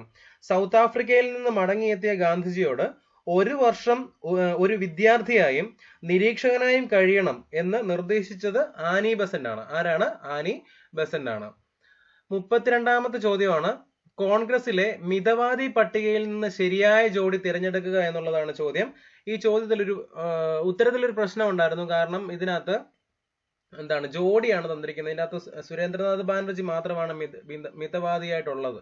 അപ്പൊ നമുക്ക് അതിനകത്ത് ഓപ്ഷൻസ് ഇല്ലാത്തത് കൊണ്ട് ഈ ഉത്തരം നമുക്ക് കൺസിഡർ ചെയ്യേണ്ട കാര്യമില്ല. എന്നാൽ നമുക്ക് അതിന്റെ ബാക്കി കാര്യങ്ങൾ പറയാം. ഓക്കെ, കോൺഗ്രസിലെ മിതവാദി പട്ടികകളിൽ നിന്ന് ശരിയായ ജോഡി, മിതവാദി പട്ടികകളിൽ നിന്ന് ശരിയായ ജോഡി തിരഞ്ഞെടുക്കാനാണ് പറഞ്ഞിരിക്കുന്നത് അല്ലെ. മിതവാദി പട്ടികയാണ് മിതവാദി. അതിനകത്ത് നമുക്കറിയാം ബാലഗംഗാധര തിലകും ലാലാ ലജ്പത് റായും ബിപിൻ ചന്ദ്രപാലുമാണ് കോൺഗ്രസിലെ തീവ്രവാദി വിഭാഗം എന്ന് അറിയപ്പെട്ടിരുന്നത്. മിതവാദി വിഭാഗത്തിൽപ്പെട്ട ഒരാളാണ് ആര്? സുരേന്ദ്രനാഥ് ബാനർജി. അപ്പൊ നോക്കി ഓപ്ഷൻസിൽ ആരില്ല? 3 എന്ന് പറയുന്ന ഒരു ഓപ്ഷൻ ഇല്ലാത്തത് കൊണ്ട് നമുക്ക് ഈ ഒരു ചോദ്യം കൺസിഡർ ചെയ്യേണ്ട കാര്യമില്ല. സുരേന്ദ്രനാഥ് ബാനർജി മാത്രമാണ് മിതവാദി വിഭാഗത്തിൽ പെടുന്ന ആള്. ഓക്കെ അല്ലേ? 33ാമത്തെ ചോദ്യം നോക്കിക്കേ. 1919 ജാലിയൻ വാലാബാഗ് കൂട്ടക്കൊലയുമായി ബന്ധപ്പെട്ട് ശരിയായ ജോഡി കണ്ടെത്തുക എന്നുള്ളതാണ് ചോദ്യം. 1919 ജാലിയൻ വാലാബാഗ് കൂട്ടക്കൊലയുമായി ബന്ധപ്പെട്ട് ശരിയായ ജോഡി കണ്ടെത്തുക. ഓക്കെ അല്ലേ? ബ്രിട്ടീഷ് ഗവൺമെന്റ് പാസാക്കിയ റൗലറ്റ് ആക്ടുമായി ബന്ധപ്പെട്ടതാണിത്. അപ്പൊ അത് ശരിയാണ്. കൂട്ടക്കൊലയെ കുറിച്ച് അന്വേഷിക്കാൻ സർക്കാർ സൈമൺ കമ്മീഷനെ നിയമിച്ചു എന്നുള്ളത് എന്താണ്? തെറ്റാണ്. കൂട്ടക്കൊലയിൽ പ്രതിഷേധിച്ച് രവീന്ദ്രനാഥ ടാഗോർ സർ സ്ഥാനം ഉപേക്ഷിച്ചു. അപ്പൊ അത് ശരിയാണ്. അപ്പം ഉത്തരം എന്ന് പറയുന്നത് 1ഉം 3ഉം ആണ്. 1ഉം 3ഉം വരുന്നത് ഓപ്ഷൻ ഡി ആണ്. ഓപ്ഷൻ ഡി ആണ്. ജാലിയൻ വാലാബാഗുമായിട്ട് ബന്ധപ്പെട്ട ചോദ്യമായിരുന്നു. അതില് ജാലിയൻ വാലാബാഗ് കൂട്ടക്കൊലയെ കുറിച്ച് അന്വേഷിക്കാൻ സർക്കാർ നിയമിച്ച കമ്മീഷനാണ് ഹണ്ടർ കമ്മീഷൻ എന്നറിയപ്പെടുന്നത്. എന്താണ്? ജാലിയൻ വാലാബാഗ് കൂട്ടക്കൊലയെ കുറിച്ച് അന്വേഷിക്കാൻ നിയമിച്ച കമ്മീഷന്റെ പേര് ഹണ്ടർ കമ്മീഷൻ എന്നാണ്. സൈമൺ കമ്മീഷൻ അല്ല, ഹണ്ടർ കമ്മീഷൻ അല്ലെ. ജാലിയൻ വാലാബാഗിനെ ഡീപ്ലി ഷെയിംഫുൾ എന്ന് വിശേഷിപ്പിച്ചത് ആരാണ് എന്ന് ചോദിച്ചാൽ ബ്രിട്ടീഷ് പ്രധാനമന്ത്രിയായിരുന്ന ഡേവിഡ് കാമറൂൺ. ആരാണ്? ഡേവിഡ് കാമറൂൺ ആണ്. ഓക്കെ, ജാലിയൻ വാലാബാഗ് ദുരന്തം അന്വേഷിച്ച INCയുടെ തലവൻ ആരാണ് എന്ന് ചോദിച്ചാൽ അബ്ബാസ് തിയാബ്ജിയാണ്. ആരാണ്? അബ്ബാസ് തിയാബ്ജിയാണ്. 34ാമത്തെ ചോദ്യമാണ് ഭാഷാ അടിസ്ഥാനത്തിലുള്ള സംസ്ഥാന രൂപവൽക്കരണവുമായി ബന്ധപ്പെട്ട് ശരിയായ ഉത്തരം തിരഞ്ഞെടുക്കുക. ഭാഷാ അടിസ്ഥാനത്തിലുള്ള സംസ്ഥാന രൂപവൽക്കരണവുമായി ബന്ധപ്പെട്ട് ശരിയായ ഉത്തരം തിരഞ്ഞെടുക്കുക എന്നുള്ളതാണ് ചോദ്യം. ഇന്ത്യയിൽ ഭാഷാ അടിസ്ഥാനത്തിൽ രൂപം കൊണ്ട ആദ്യത്തെ സംസ്ഥാനമാണ് ഡൽഹി. അത് തെറ്റാണ് അല്ലെ. നമുക്കറിയാം ഡൽഹി അല്ല എന്നുള്ള കാര്യം നമുക്കറിയാമല്ലോ. 1956 നവംബർ 1-ാം തീയതി ഭാഷാ അടിസ്ഥാനത്തിൽ ഇന്ത്യയിൽ സംസ്ഥാനങ്ങളെ പുനഃസംഘടിപ്പിച്ചു എന്നുള്ളത് ശരിയാണ്. ഓക്കെ, ഭാഷാ അടിസ്ഥാനത്തിലുള്ള സംസ്ഥാന രൂപവൽക്കരണ കമ്മീഷന്റെ അധ്യക്ഷൻ ഫസൽ അലി ആയിരുന്നു. അപ്പൊ അതും ശരിയാണ്. അപ്പൊ നമ്മുടെ ഉത്തരങ്ങൾ 2ഉം 3ഉമാണ്. 2ഉം 3ഉം വരുന്നത് ഓപ്ഷൻ എ ആണ്. ഓപ്ഷൻ എ ആണ് നമ്മുടെ ഉത്തരം. നമുക്കറിയാം ഭാഷാടിസ്ഥാനത്തിൽ രൂപം കൊണ്ട ആദ്യത്തെ സംസ്ഥാനം ഡൽഹി അല്ല, ഏതാണ്? ആന്ധ്രാപ്രദേശ് ആണ് എന്നുള്ള കാര്യം നമുക്കറിയാമല്ലോ. സംസ്ഥാന പുനഃസംഘടനാ നിയമപ്രകാരം നിലവിൽ വന്നത് 14 സംസ്ഥാനങ്ങളും 6 കേന്ദ്രഭരണ പ്രദേശങ്ങളുമായിരുന്നു. ഓക്കെ, സംസ്ഥാന പുനഃസംഘടനാ നിയമപ്രകാരം നിലവിൽ വന്നത് 14 സംസ്ഥാനങ്ങളും 6 കേന്ദ്രഭരണ പ്രദേശങ്ങളുമായിരുന്നു എന്നുള്ള കാര്യം ഒന്ന് ഓർത്തിരിക്കുക. 35ാമത്തെ ചോദ്യമാണ് 1857 കലാപവുമായി ബന്ധപ്പെട്ട കേന്ദ്രങ്ങളും അവിടുത്തെ കലാപ നേതാക്കളും എന്ന ഗ്രൂപ്പിൽ ശരിയായ ജോഡി തിരഞ്ഞെടുക്കുക എന്നുള്ളതാണ് ചോദ്യം. ഡൽഹി ബീഗം ഹസ്രത്ത് മഹൽ ആണോ? അല്ല, തെറ്റാണ്. ഝാൻസിയില് റാണി ലക്ഷ്മിഭായിയും കാൺപൂരിൽ നാനാ സാഹിബുമായിരുന്നു അല്ലെ. അപ്പൊ നമ്മുടെ ഉത്തരം എന്ന് പറയുന്നത് 2ഉം 3ഉം. 2ഉം 3ഉം വരുന്നത് ഓപ്ഷൻ ബി ആണ്. ഏതാണ്? ഓപ്ഷൻ ബി ആണ്. ഡൽഹിയിൽ ആരായിരുന്നു? ബഹദൂർ ഷാ രണ്ടാമനും ജനറൽ ഭക്തുഖാനുമായിരുന്നു. ഡൽഹിയിൽ ബീഗം ഹസ്രത്ത് മഹൽ അല്ല. ആരാണ്? ഡൽഹിയിൽ ബഹദൂർ ഷാ രണ്ടാമനും ജനറൽ ഭക്തുഖാനുമായിരുന്നു അല്ലെ. ചോട്ടാ നാഗ്പൂരിൽ ആരായിരുന്നു? ഗോനു ആയിരുന്നു. ആരായിരുന്നു? ഗോനു ആയിരുന്നു കലാപം നയിച്ച നേതാവ് എന്ന് അറിയപ്പെടുന്നത്. ഓക്കെ അല്ലേ? 36ാമത്തെ ചോദ്യം താഴെ തന്നിരിക്കുന്ന സാമൂഹിക മത പരിഷ്കരണ പ്രസ്ഥാനങ്ങളും അവയുടെ സ്ഥാപകരും എന്ന ഗ്രൂപ്പിൽ ശരിയായ ജോഡി തിരഞ്ഞെടുക്കുക എന്നുള്ളതാണ് ചോദ്യം. ഓക്കെ, സേവാ സമിതി NM ജോഷി എന്നുള്ളതാണ് തന്നിരിക്കുന്നത്. അത് തെറ്റാണ് അല്ലെ. ശരിയായ ജോഡിയാണ് കണ്ടുപിടിക്കേണ്ടത്. സെർവൻസ് ഓഫ് ഇന്ത്യ സൊസൈറ്റി സ്ഥാപിച്ചത് അല്ലെങ്കിൽ സെർവൻസ് ഓഫ് ഇന്ത്യ സൊസൈറ്റിയുമായിട്ട് ബന്ധമുള്ളത് ആരാണ്? ഗോപാലകൃഷ്ണ ഗോഖലെയാണ്. ആരാണ്? ഗോപാലകൃഷ്ണ ഗോഖലെയാണ്. ആര്യ സമാജം സ്ഥാപിച്ചത് സ്വാമി ദയാനന്ദ സരസ്വതിയാണ്. അപ്പൊ നമ്മുടെ ഉത്തരം എന്ന് പറയുന്നത് ഓപ്ഷൻ 2ഉം ഓപ്ഷൻ 3ഉമാണ്. അപ്പൊ ഓപ്ഷൻ 2ഉം 3ഉം വരുന്നത് ഏതാണ്? ഓപ്ഷൻ ബി ആണ്. 2ഉം 3ഉം വരുന്നത്. ഓക്കെ അല്ലേ? അതില് സേവാസമിതി എന്ന് പറയുന്നത് ഹൃദയനാഥ് ഖുൻസ്രുവുമായിട്ട് ബന്ധപ്പെട്ടതാണ്. ആരുമായിട്ട് ബന്ധപ്പെട്ടതല്ല? NM ജോഷിയുമായിട്ട് ബന്ധപ്പെട്ടതല്ല. ഹൃദയനാഥ് ഖുൻസ്രുവുമായിട്ട് ബന്ധപ്പെട്ടതാണ്. 1914 സേവാസമിതി ഹൃദയനാഥ് ഖുൻസ്രു നിലവിൽ കൊണ്ടുവരുന്നത്. ഓക്കെ അല്ലേ? അനുശീലൻ സമിതിയുമായിട്ട് ബന്ധപ്പെട്ടത് ബരീന്ദ്രകുമാർ ഘോഷാണ്. അനുശീലൻ സമിതിയുമായിട്ട് ബന്ധപ്പെട്ടത് ബരീന്ദ്രകുമാർ ഘോഷാണ്. ദേവസമാജവുമായിട്ട് ബന്ധപ്പെട്ടത് ശിവനാരായൺ അഗ്നിഹോത്രിയാണ്. ദേവസമാജവുമായിട്ട് ബന്ധപ്പെട്ടത് ശിവനാരായൺ അഗ്നിഹോത്രിയാണ്. സേവാസദനുമായി ബന്ധപ്പെട്ടത് BM മലബാറിയാണ്. സേവാസദനുമായിട്ട് ബന്ധപ്പെട്ടത് BM മലബാറി ആണ് എന്നുള്ള കാര്യം ഒന്ന് മനസ്സിലാക്കുക. 37ാമത്തെ ചോദ്യമാണ് ഡൽഹൌസി പ്രഭുവുമായി ബന്ധപ്പെട്ട തന്നിട്ടുള്ള പ്രസ്താവനകളിൽ നിന്ന് ശരിയായ ഉത്തരങ്ങൾ തിരഞ്ഞെടുക്കുക. ഡൽഹൌസി പ്രഭുവുമായിട്ട് ബന്ധപ്പെട്ടതാണ്. മുംബൈ മുതൽ താനെ വരെയുള്ള ഇന്ത്യയിലെ ആദ്യ റെയിൽവേ ലൈൻ നിർമ്മിച്ചത് ഇദ്ദേഹത്തിന്റെ കാലത്താണ്. ശരിയുത്തരമാണല്ലോ. ആധുനിക ഇന്ത്യയുടെ നിർമ്മാതാവ് എന്ന് വിശേഷിപ്പിക്കപ്പെട്ടത് ആരാണ്? ഡൽഹൌസി പ്രഭുവാണ് അല്ലെ. സതി സമ്പ്രദായം, ശിശുഹത്യ എന്നിവ നിരോധിച്ചത് ഇദ്ദേഹത്തിന്റെ കാലത്താണ് എന്നുള്ളത് തെറ്റാണ്. അപ്പൊ നമ്മുടെ ഉത്തരം എന്ന് പറയുന്നത് ഏതൊക്കെയാ? 1ഉം 2ഉം വരുന്നതാണ്. 1ഉം 2ഉം വരുന്നത് ഓപ്ഷൻ സി ആണ്. ആദ്യത്തെ ട്രെയിൻ യാത്രയിൽ 14 കോച്ചുകളിലായി 400 യാത്രക്കാരാണ് ഉണ്ടായിരുന്നത്. ആരുടെ കാലത്തായിരുന്നു? ഡൽഹൌസി പ്രഭുവിന്റെ കാലത്തായിരുന്നു. 1853 ഇന്ത്യയിൽ ആദ്യത്തെ ട്രെയിൻ വരുന്നത്. അത് മുംബൈ മുതൽ താനെ വരെ ആയിരുന്നു ഡൽഹൌസി പ്രഭുവിന്റെ കാലത്ത് അല്ലെ. രണ്ടാമത്തെ ട്രെയിൻ യാത്ര 1854 ഓഗസ്റ്റ് 15 ഹൗറ മുതൽ ഹൂഗ്ലി വരെയായിരുന്നു. 1854 രണ്ടാമത്തെ ട്രെയിൻ യാത്ര. 1854 ഓഗസ്റ്റ് 15 ഹൗറ മുതൽ ഹൂഗ്ലി വരെയായിരുന്നു. 39 കിലോമീറ്റർ ആയിരുന്നു അല്ലെ. ഇതിനകത്ത് ഓപ്ഷൻ സിയിൽ പറഞ്ഞിരിക്കുന്ന സതി സമ്പ്രദായത്തെ കുറിച്ച് പറഞ്ഞിട്ടുണ്ട്. സതി സമ്പ്രദായം, ശിശുഹത്യ എന്നിവ നിരോധിച്ചത് ഡൽഹൌസി ആണ് എന്നാണ് പറഞ്ഞിരിക്കുന്നത്. എന്നാൽ സതി സമ്പ്രദായവും ശിശുഹത്യയും നിരോധിച്ചത് വില്യം ബെന്റിക് പ്രഭുവാണ്. വില്യം ബെന്റിക് പ്രഭുവാണ്. ഓക്കെ. അതിനകത്ത് ഡൽഹൌസി പ്രഭുവിന്റെ കാര്യം ഒന്നുകൂടെ പറയുന്നത് ഇന്ത്യൻ എഞ്ചിനീയറിംഗ് സർവീസിന്റെ പിതാവ് എന്നറിയപ്പെടുന്നത് ഡൽഹൌസി പ്രഭുവാണ്. ഇന്ത്യൻ എഞ്ചിനീയറിംഗ് സർവീസിന്റെ പിതാവ് എന്നറിയപ്പെടുന്നത് ഡൽഹൌസി പ്രഭുവാണ് എന്നുള്ള കാര്യം ഓർത്തു വെക്കുക. 38ാമത്തെ ചോദ്യമാണ് സ്വാതന്ത്ര്യാനന്തര ഇന്ത്യയിലെ നാട്ടുരാജ്യ സംയോജന പ്രക്രിയയിൽ പങ്കുവഹിച്ച വ്യക്തികളുടെ ഗ്രൂപ്പിൽ നിന്ന് ശരിയായ ജോഡി തിരഞ്ഞെടുക്കുക എന്നുള്ളതാണ് ചോദ്യം. Option 1 VP Menon. VP Menon നാട്ടുരാജ്യ സംയോജന പ്രക്രിയയിൽ ഉൾപ്പെട്ട ആളാണ്. അപ്പം VP മേനോൻ ശരിയാണ്. JB കൃപലാനി ഇല്ല. പിന്നെ സർദാർ വല്ലഭായ് പട്ടേൽ. അപ്പൊ ഉത്തരം ഏതൊക്കെയാ? 1ഉം 3ഉം വരണം. 1ഉം 3ഉം വരുന്നത് ഓപ്ഷൻ ഏതാണ്? ഓപ്ഷൻ D ആണ്. സർദാർ വല്ലഭായ് പട്ടേലും VP മേനോനുമാണ് തന്നിരിക്കുന്നതിൽ നാട്ടുരാജ്യ സംയോജന പ്രക്രിയയിൽ പങ്കുവഹിച്ച വ്യക്തികളുടെ ഗ്രൂപ്പ്. ഓക്കെ. ഇന്ത്യൻ യൂണിയനിൽ ലയിക്കാൻ തയ്യാറായ ആദ്യത്തെ നാട്ടുരാജ്യമാണ് ഭാവ്നഗർ. ഭാവ്നഗർ എന്നൊക്കെ എടുക്കാം അല്ലെ. ഭരണാധികാരി കൃഷ്ണകുമാർ സിംഗ്ജി ആയിരുന്നു. ആ സമയത്തെ ഭാവ്നഗർ ഭരണാധികാരി കൃഷ്ണകുമാർ സിംഗ്ജി ആയിരുന്നു. ഓക്കെ. 1948 ഫെബ്രുവരി 20 ജനഹിത പരിശോധനയിലൂടെ ഇന്ത്യയുടെ ഭാഗമായി മാറിയ നാട്ടുരാജ്യം ജുനഗഡ് ആണ്. 1948 ഫെബ്രുവരി 20 ജനഹിത പരിശോധനയിലൂടെ ഇന്ത്യയുടെ ഭാഗമായി മാറിയ നാട്ടുരാജ്യം ജുനഗഡ് ആണ്. സ്വതന്ത്ര ഇന്ത്യയിൽ ആദ്യമായി പ്രായപൂർത്തി വോട്ടവകാശത്തിന്റെ അടിസ്ഥാനത്തിൽ തെരഞ്ഞെടുപ്പ് നടന്ന പ്രദേശം ഏതാണ് എന്ന് ചോദിച്ചാൽ മണിപ്പൂരാണ്. 1948 ജൂണിലായിരുന്നു മണിപ്പൂരിൽ വോട്ടെടുപ്പ് നടന്നത്. അതിന്റെ പ്രത്യേകത എന്ന് പറയുന്നത് സ്വതന്ത്ര ഇന്ത്യയിലെ ആദ്യമായി പ്രായപൂർത്തി വോട്ടവകാശം നടന്നത് എവിടെയാണെന്ന് ചോദിച്ചാൽ മണിപ്പൂരിലാണ്. ഓക്കെ. 39ാമത്തെ ചോദ്യമാണ് രവീന്ദ്രനാഥ ടാഗോറും ദേശീയഗാനവും എന്ന വിഭാഗത്തിൽ ശരിയായത് ഏത്? രവീന്ദ്രനാഥ ടാഗോറും ദേശീയഗാനവും എന്ന വിഭാഗത്തിൽ ശരിയായത് ഏതാണെന്നുള്ളതാണ് ചോദ്യം.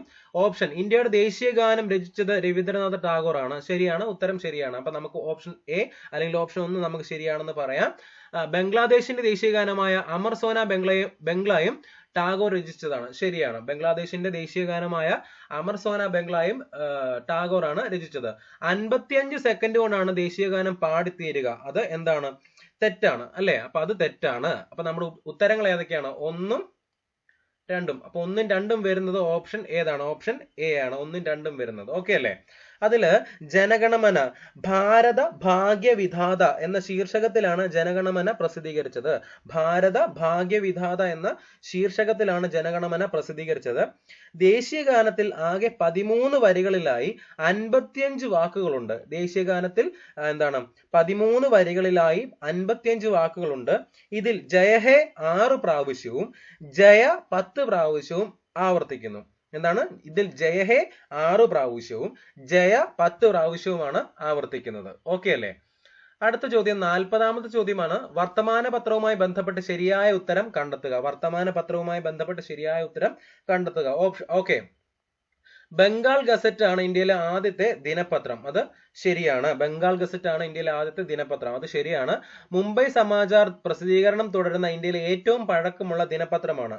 അത് ശരിയാണ്. ഓക്കെ, ഹിന്ദി ഭാഷയിലാണ് മുംബൈ സമാചാർ പ്രസിദ്ധീകരിക്കുന്നത് എന്നുള്ളത് തെറ്റാണ്. അപ്പൊ നമ്മുടെ ഉത്തരം എന്ന് പറയുന്നത് ഓപ്ഷൻ 1ഉം ഓപ്ഷൻ എന്തുമാണ് 2ഉമാണ്. ഓക്കെ, അതിൽ മനസ്സിലാക്കേണ്ട കാര്യം എന്ന് പറഞ്ഞാല് ഗുജറാത്തി ഭാഷയിലാണ് മുംബൈ സമാചാർ പ്രസിദ്ധീകരിക്കുന്നത്. ഗുജറാത്തി ഭാഷയിൽ മുംബൈ സമാചാർ പ്രസിദ്ധീകരിക്കുന്ന ഭാഷ ഗുജറാത്തിയാണ്. ഓക്കെ, ഗുജറാത്തിയാണ്. ഓക്കെ, മുംബൈ സമാചാർ സ്ഥാപിച്ചത് ഫർദുൻജി മർസ്ബാൻ ആണ്. ഫർദുൻജി മർസ്ബാൻ ആണ് മുംബൈ സമാചാർ സ്ഥാപിച്ചത് 1822. വന്ദേ മാതരം എന്ന പത്രം സ്ഥാപിച്ചത് ബിപിൻ ചന്ദ്രപാലാണ്. വന്ദേ മാതരം എന്ന പത്രം സ്ഥാപിച്ചത് ബിപിൻ ചന്ദ്രപാലാണ്. വന്ദേ മാതരം എന്ന പത്രത്തിന്റെ ആദ്യത്തെ എഡിറ്റർ ആരാണ് എന്ന് ചോദിച്ചാൽ അരവിന്ദ ഘോഷാണ്. ആരാണ്? അരവിന്ദ ഘോഷാണ്. ഓക്കെ അല്ലേ? 41ാമത്തെ ചോദ്യമാണ്. കേരളത്തിലെ പൊതുമേഖലാ സ്ഥാപനങ്ങളുടെയും അവ സ്ഥിതി ചെയ്യുന്ന സ്ഥലങ്ങളുടെയും പട്ടികയിൽ ശരിയായ ജോഡി തിരഞ്ഞെടുക്കുക എന്നുള്ളതാണ് ചോദ്യം. നമുക്ക് നോക്കാം. ഹിന്ദുസ്ഥാൻ ന്യൂസ് പ്രിന്റ് കോട്ടയത്താണ് സ്ഥിതി ചെയ്യുന്നത്. വെള്ളൂരാണ് സ്ഥിതി എന്നുള്ള കാര്യം അറിയാമല്ലോ. അപ്പൊ ഉത്തരം ശരിയാണ്. HNL അല്ലേ? കോട്ടയത്താണെന്നുള്ള കാര്യം നമുക്കറിയാം. അപ്പൊ അത് ശരിയാണ്. പിന്നെ HMT ലിമിറ്റഡ് എറണാകുളം കളമശ്ശേരിയിലാണെന്ന് നമുക്കറിയാം അല്ലെ? അപ്പൊ അത് രണ്ടും ശരിയാണ്. പിന്നെ മൂന്നാമത്തത് ഹിന്ദുസ്ഥാൻ ഓർഗാനിക് കെമിക്കൽസ് ലിമിറ്റഡ് തിരുവനന്തപുരത്താണെന്ന് പറയുന്നു. ഉത്തരം ഉത്തരം തെറ്റാണ്. ഹിന്ദുസ്ഥാൻ ഓർഗാനിക് ലിമിറ്റഡ് തിരുവനന്തപുരത്തല്ല. അപ്പൊ നമ്മൾ ഉത്തരം എന്ന് പറയുന്നത് 1ഉം 2ഉം ആണ്. അപ്പൊ 1ഉം 2ഉം വരുന്നത് ഓപ്ഷൻ ഡി ആണ്. ഓപ്ഷൻ ഡി ആണ്. ഹിന്ദുസ്ഥാൻ ഓർഗാനിക് കെമിക്കൽ ലിമിറ്റഡ് എവിടെയാണ് എന്ന് ചോദിച്ചാൽ എവിടെയാണ്? എറണാകുളം ജില്ലയിലാണ്. എവിടെയാണ്? എറണാകുളം ജില്ലയിലാണ്. ഓക്കെ അല്ലേ? അതിന്റെ കൂടെ പഠിക്കേണ്ട 2 കാര്യങ്ങൾ പറഞ്ഞുതരാം. Travancore titanium products. Travancore titanium products എവിടെയാണ്? കൊച്ചുവേളിയിലാണ്. തിരുവനന്തപുരം ജില്ലയിലെ കൊച്ചുവേളിയിലാണ് ട്രാവൻകൂർ ടൈറ്റാനിയം പ്രൊഡക്ട്സ് നിലവിലുള്ളത്. Malabar spinning and weaving mill എവിടെയാണ്? കോഴിക്കോടാണ്. Malabar spinning and weaving mill എവിടെയാണ്? കോഴിക്കോടാണ്. എവിടെയാണ്? കോഴിക്കോടാണ്.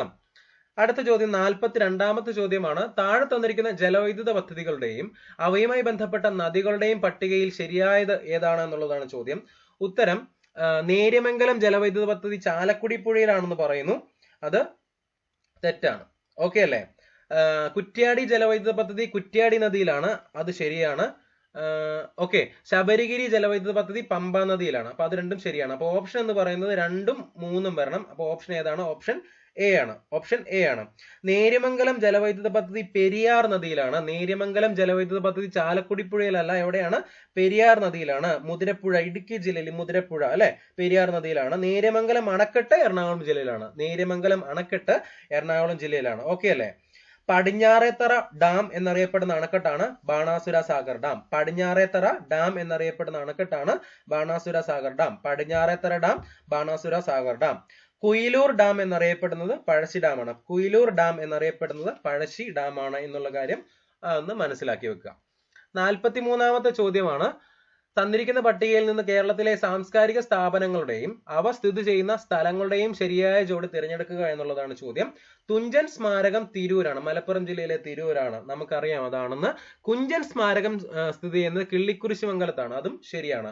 വള്ളത്തോൾ മ്യൂസിയം സ്ഥിതി ചെയ്യുന്നത് കൊല്ലത്താണെന്നാണ് പറഞ്ഞിരിക്കുന്നത്. അതെന്താണ്? അത് തെറ്റാണ്. വള്ളത്തോൾ മ്യൂസിയം കൊല്ലം എന്ന് പറഞ്ഞിരിക്കുന്നത് തെറ്റാണ്. അപ്പൊ നമ്മുടെ ഓപ്ഷൻ ഉത്തരം എന്ന് പറയുന്നത് 1ഉം 2ഉം വരണം അല്ലെ? 1ഉം 2ഉം വരുന്നത് ഓപ്ഷൻ ഏതാണ്? ഓപ്ഷൻ സി ആണ്. ഓപ്ഷൻ സി ആണ്. അതില് വള്ളത്തോൾ മ്യൂസിയം സ്ഥിതി ചെയ്യുന്നത് തൃശൂർ ജില്ലയിലെ ചെറുതുരുത്തിയിലാണ്. വള്ളത്തോൾ മ്യൂസിയം സ്ഥിതി ചെയ്യുന്നത് തൃശൂർ ജില്ലയിലെ ചെറുതുരുത്തിയിലാണ്. പൂന്താനം സ്മാരകം സ്ഥിതി ചെയ്യുന്നത് മലപ്പുറം ജില്ലയിലെ കീഴാറ്റൂരാണ്. പൂന്താനം സ്മാരകം സ്ഥിതി ചെയ്യുന്നത് മലപ്പുറം ജില്ലയിലെ കീഴാറ്റൂരാണ്. ഓക്കെ. ചെറുകാട് സ്മാരക മന്ദിരം സ്ഥിതി ചെയ്യുന്നത് മലപ്പുറം ജില്ലയിലെ പെരിന്തൽമണ്ണയിലാണ്. ചെറുകാട് സ്മാരക മന്ദിരം മലപ്പുറം ജില്ലയിലെ പെരിന്തൽമണ്ണയിലാണ്. ചെമ്പൈ സ്മാരകം സ്ഥിതി ചെയ്യുന്നത് പാലക്കാട് ജില്ലയിലെ കോട്ടായിയിലാണ്. ചെമ്പൈ സ്മാരകം സ്ഥിതി ചെയ്യുന്നത് പാലക്കാട് ജില്ലയിലെ കോട്ടായിയിലാണ്. ഓക്കെ അല്ലേ? അടുത്ത ചോദ്യം 44ാമത്തെ ചോദ്യമാണ്. കേരള സാഹിത്യ അക്കാദമി അവാർഡുകൾ നേടിയ കവിതകളും കവികളും ചുവടെ തന്നിരിക്കുന്നു. ശരിയായ ജോഡി തിരഞ്ഞെടുക്കുക എന്നുള്ളതാണ് ചോദ്യം. വിശ്വദർശനം എഴുതിയതാരാണ്? ജി ശങ്കരക്കുറുപ്പാണ്. അത് ശരിയാണ്.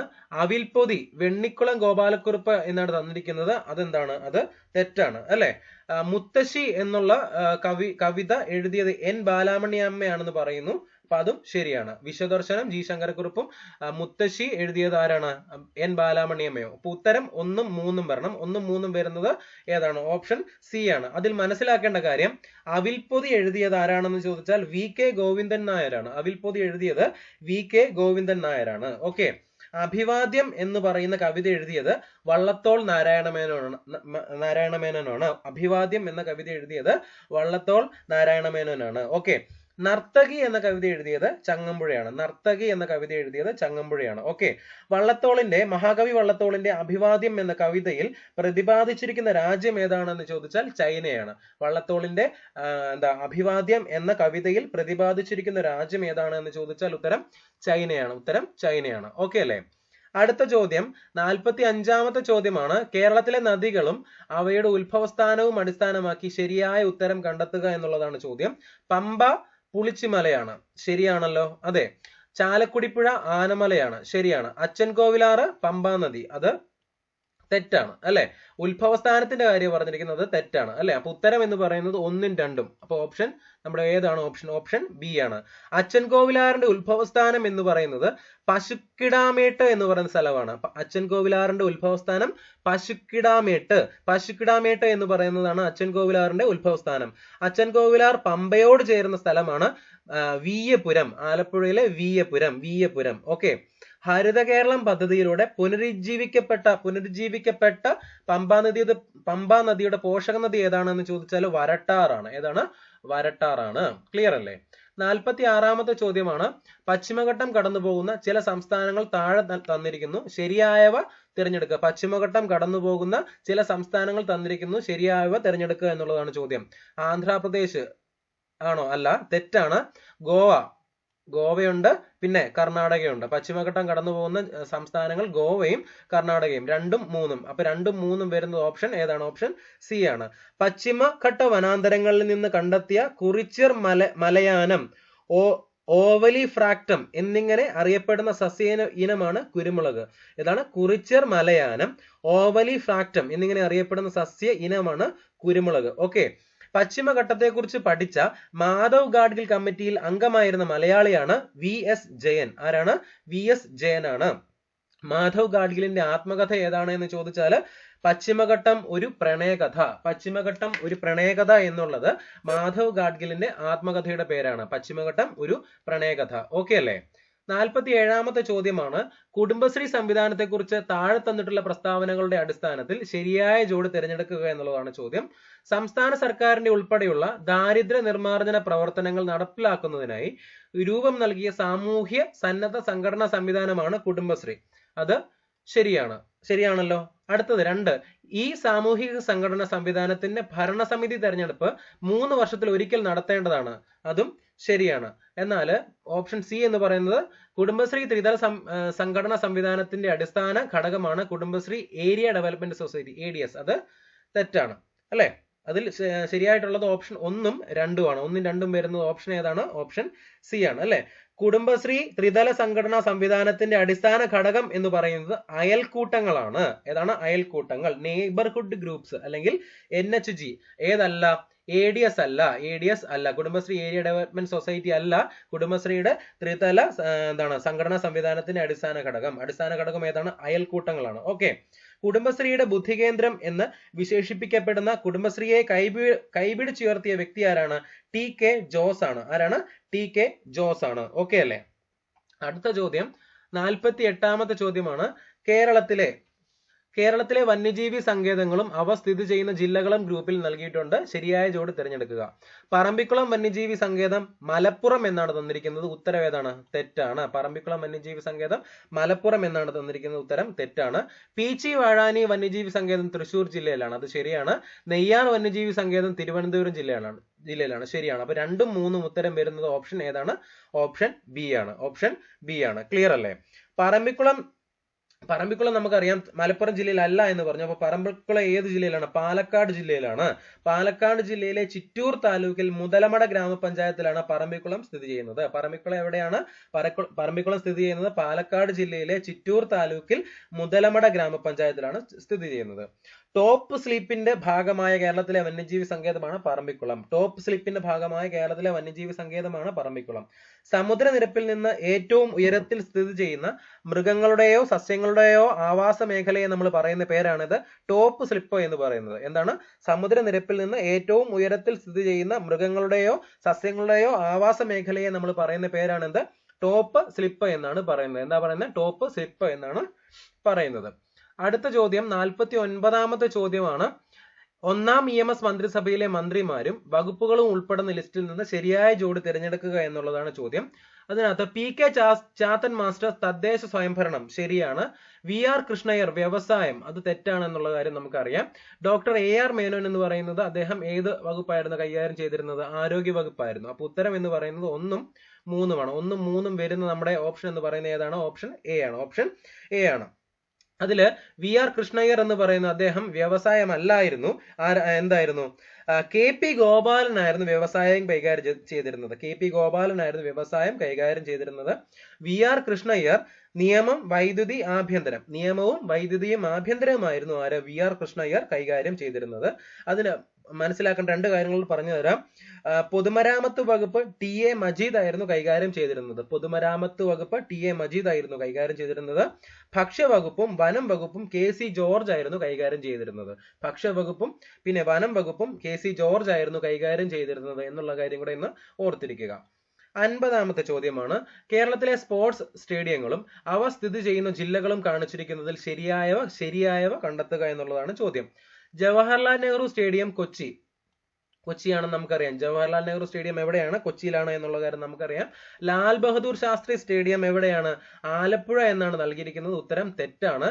ജിമ്മി ജോർജ് ഇൻഡോർ സ്റ്റേഡിയം എവിടെയാണ്? തിരുവനന്തപുരം. അപ്പം അത് രണ്ടും ശരിയാണ്. ഓപ്ഷൻ 1ഉം ഓപ്ഷൻ 3ഉം ശരിയായതുകൊണ്ട് നമ്മൾ ഉത്തരം എന്ന് പറയുന്നത് ഓപ്ഷൻ സി അല്ല. ഓപ്ഷൻ ഏതാണ്? ഓപ്ഷൻ ഡി ആണ്. 1 and 3 വരണം അല്ലെ? 1ഉം 3ഉം വരണം അല്ലെ? അപ്പൊ നമുക്ക് ലാൽ ബഹദൂർ ശാസ്ത്രി സ്റ്റേഡിയം ആലപ്പുഴ അല്ല എന്ന് പറഞ്ഞു. അപ്പൊ ലാൽ ബഹദൂർ ശാസ്ത്രി സ്റ്റേഡിയം സ്ഥിതി ചെയ്യുന്നത് എവിടെയാണെന്ന് മനസ്സിലാക്കുക. കൊല്ലത്താണ്. ലാൽ ബഹദൂർ ശാസ്ത്രി സ്റ്റേഡിയം സ്ഥിതി ചെയ്യുന്നത് കേരളത്തിലെ എവിടെയാണ്? കൊല്ലത്താണ്. ആലപ്പുഴ ജില്ലയിലല്ല. ഓക്കെ അല്ലേ? എവിടെയാണ്? കൊല്ലം ജില്ലയിലാണ്. ക്ലിയർ അല്ലേ?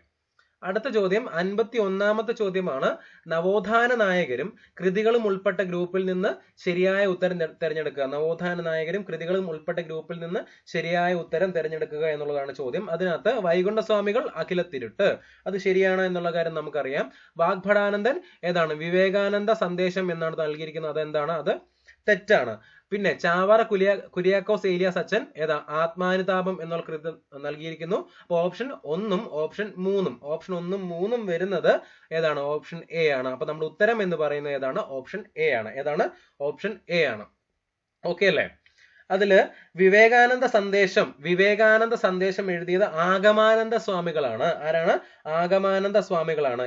ആരാണ്? ആഗമാനന്ദ സ്വാമികളാണ് എന്നുള്ള കാര്യം ഒന്ന് ഓർത്തിരിക്കുക. ഓക്കെ. 52ാമത്തെ ചോദ്യം.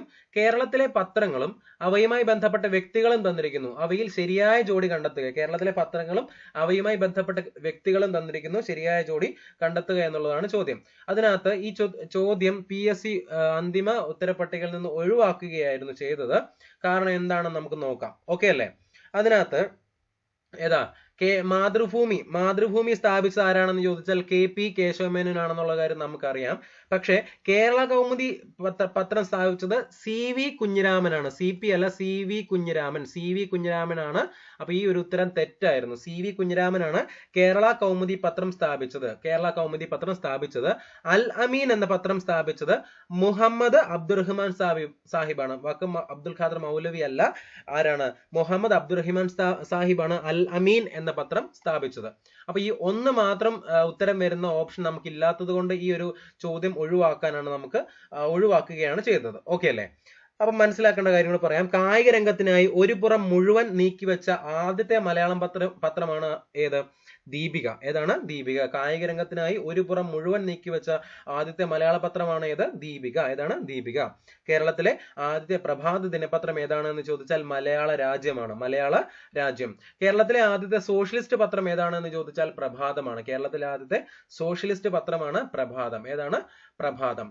അടുത്ത ചോദ്യം 53. ചോദ്യം, നാടകങ്ങളും അവയുടെ രചയിതാക്കളും ഉൾപ്പെട്ട ഗ്രൂപ്പിൽ നിന്ന് ശരിയായ ഉത്തരം കണ്ടെത്തുക. നാടകങ്ങളും അവയുടെ രചയിതാക്കളും എന്ന ഗ്രൂപ്പിൽ നിന്ന് ശരിയായ ഉത്തരം കണ്ടെത്തുക. ഓക്കെ അല്ലേ?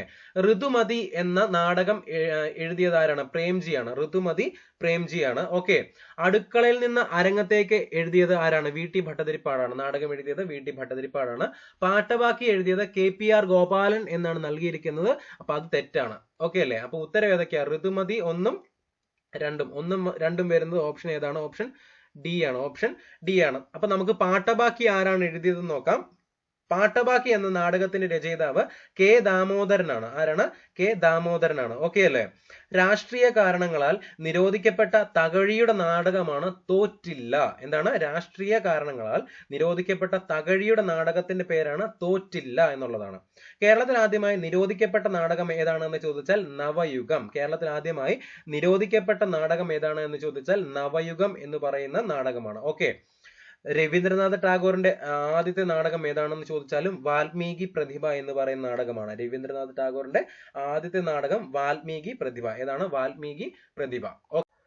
54 ചോദ്യമാണ്. നവോത്ഥാന ചിന്തകരും യഥാർത്ഥ പേരുകളും താഴെ തന്നിരിക്കുന്നു. ശരിയായ ഉത്തരം കണ്ടെത്തുക എന്നുള്ളതാണ് ചോദ്യം. നമുക്ക് നോക്കിയേ. ബ്രഹ്മാനന്ദ ശിവയോഗി തന്നിരിക്കുന്നത് വാഗ്ഭടാനന്ദൻ എന്നാണ് തന്നിരിക്കുന്നത്. ശരിയല്ല. തൈക്കാട് അയ്യ സുബ്ബരായൻ. ശരി. ചിന്മയാനന്ദ സ്വാമികൾ ബാലകൃഷ്ണ മേനോൻ എന്നാണ് നൽകിയിരിക്കുന്നത്. അപ്പൊ നമ്മുടെ ഉത്തരം എന്ന് പറയുന്നത് 2ഉം 3ഉം. 2ഉം 3ഉം വരുന്ന ഉത്തരം എന്ന് പറയുന്നത് ഏതാണ്? ഓപ്ഷൻ D ആണ്. ഏതാണ്? ഓപ്ഷൻ D ആണ്. ബ്രഹ്മാനന്ദ ശിവയോഗിയുടെ യഥാർത്ഥ നാമം എന്ന് പറയുന്നത് കാരാട്ട് ഗോവിന്ദ മേനോൻ എന്നാണ്. കാരാട്ട് ഗോവിന്ദ മേനോൻ എന്നാണ് ബ്രഹ്മാനന്ദ ശിവയോഗിയുടെ യഥാർത്ഥ നാമം. ഓക്കെ അല്ലേ? 55 ചോദ്യമാണ്. വൈക്കം സത്യാഗ്രഹത്തിന് നേതൃത്വം കൊടുത്തവരുടെ കൂട്ടത്തിൽ ശരിയായ ജോഡി തിരഞ്ഞെടുക്കുക എന്നുള്ളതാണ് ചോദ്യം. 1 ഡോക്ടർ പൽപ്പു. അത് തെറ്റാണ്. ഡോക്ടർ പൽപ്പു തെറ്റാണ്. പിന്നെ TK മാധവൻ, KP കേശവമേനോൻ. അപ്പൊ അത് രണ്ടും ശരിയാണ്. അപ്പൊ 2ഉം 3ഉം വരുന്നത് ഓപ്ഷൻ C ആണ്. ഓപ്ഷൻ C ആണ് വരുന്നത്. ഓക്കെ അല്ലേ? വൈക്കം സത്യാഗ്രഹവുമായി ബന്ധപ്പെട്ട് 10 ദിവസം നിരാഹാരം നടത്തിയത് ആരാണ്? K കേളപ്പനാണ്. ആരാണ്? K കേളപ്പൻ. 10 ദിവസം നിരാഹാര സമരം നടത്തിയത് K കേളപ്പനാണ്. ഓക്കെ. കേരള ഐത്തോച്ചാടന കമ്മിറ്റിയുടെ കൺവീനർ ആരാണ് എന്ന് ചോദിച്ചാലും K കേളപ്പനാണ്. വൈക്കം സത്യാഗ്രഹത്തിൽ വനിതകളുടെ സമരത്തെ നയിച്ചത് നാഗമ്മയാണ്. ആരാണ്? നാഗമ്മ. വൈക്കം സത്യാഗ്രഹത്തിൽ വനിതകളുടെ സമരത്തെ നയിച്ചത് ആരാണ്? നാഗമ്മയാണ്. വൈക്കം സത്യാഗ്രഹം അവസാനിക്കാൻ കാരണമായ സന്ധി ഏതാണെന്ന് ചോദിച്ചാൽ എന്താണ്? ഗാന്ധി പിറ്റ് സന്ധിയാണ്. ഗാന്ധി പിറ്റ് സന്ധി പ്രകാരമാണ് വൈക്കം സത്യാഗ്രഹം എന്ത് ചെയ്തത്? അവസാനിച്ചത് എന്നുള്ള കാര്യം ഒന്ന് മനസ്സിലാക്കുക. ക്ലിയർ അല്ലേ? അടുത്ത ചോദ്യം 56 ചോദ്യമാണ്. സാമൂഹിക പരിഷ്കർത്താവായ അയ്യങ്കാളിയെ കുറിച്ച് താഴെ തന്നിരിക്കുന്ന പ്രസ്താവനകൾ പരിശോധിച്ച് ശരിയായവ കണ്ടെത്തുക. ഏതാണ്? ശരിയായവ കണ്ടെത്തുക എന്നുള്ളതാണ് ചോദ്യം. 1863 തിരുവനന്തപുരത്തിനടുത്ത് വെങ്ങാനൂരിലാണ് ജനിച്ചത് എന്ന് പറയുന്നു. ഉത്തരം എന്താണ്? ഉത്തരം ശരിയാണ്. പുലയരുടെ രാജാവെന്ന് അയ്യങ്കാളിയെ വിശേഷിപ്പിച്ച് ജവഹർലാൽ നെഹ്റു ആണെന്ന് പറയുന്നു. ഉത്തരം അത് തെറ്റാണ്. 1907 സാധുജന പരിപാലന സംഘം എന്ന സംഘടന സ്ഥാപിച്ചത് അല്ലെങ്കിൽ രൂപീകരിച്ചത് ആരാണ്? അത് അയ്യങ്കാളിയാണ്. അപ്പൊ ഉത്തരം 1ഉം 3ഉം വരുന്നത് ഓപ്ഷൻ ഏതാണ്? ഓപ്ഷൻ D ആണ്. ഓപ്ഷൻ D ആണ്. പുലയരുടെ രാജാവ് എന്ന് അയ്യങ്കാളിയെ വിശേഷിപ്പിച്ചത് ജവഹർലാൽ നെഹ്റു അല്ല. ആരാണ്? മഹാത്മാഗാന്ധിയാണ്. ആരാണ്? മഹാത്മാഗാന്ധിയാണ്. ഓക്കെ അല്ലേ? ആറാലുമൂട് ലഹള, ചാലിയത്തെരുവ് ലഹള എന്നിവ നടന്ന വർഷം 1898 ആണ്. 1898 ആണ്. നെടുമങ്ങാട് ചന്തലഹളയ്ക്ക് അയ്യങ്കാളി നേതൃത്വം നൽകിയ വർഷം 1912 1912. കറുത്ത സൂര്യൻ എന്നറിയപ്പെടുന്ന സാമൂഹിക പരിഷ്കർത്താവാണ് അയ്യങ്കാളി. കറുത്ത സൂര്യൻ എന്നറിയപ്പെടുന്ന സാമൂഹിക പരിഷ്കർത്താവാണ് ആര്? അയ്യങ്കാളി. ആരാണ്? അയ്യങ്കാളി. 57ാമത്തെ ചോദ്യമാണ്, മന്നത്ത് പത്മനാഭനെ കുറിച്ച് തന്നിരിക്കുന്ന പ്രസ്താവനകൾ പരിശോധിച്ച് ശരിയായ ജോഡി തിരഞ്ഞെടുക്കുക എന്നുള്ളതാണ് ചോദ്യം.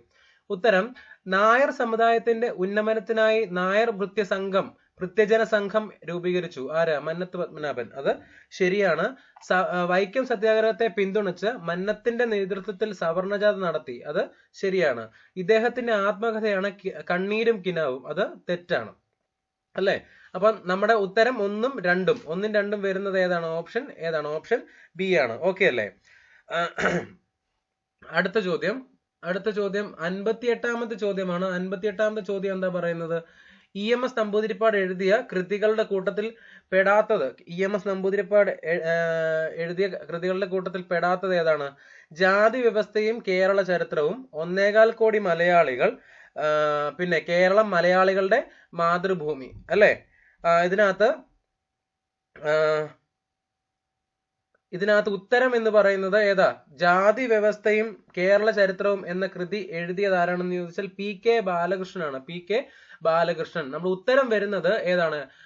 2ഉം 3ഉം ആണ് വരേണ്ടത്. 2ഉം 3ഉം ആണ് വരേണ്ടത്. ഓക്കെ, 2ഉം 3ഉം.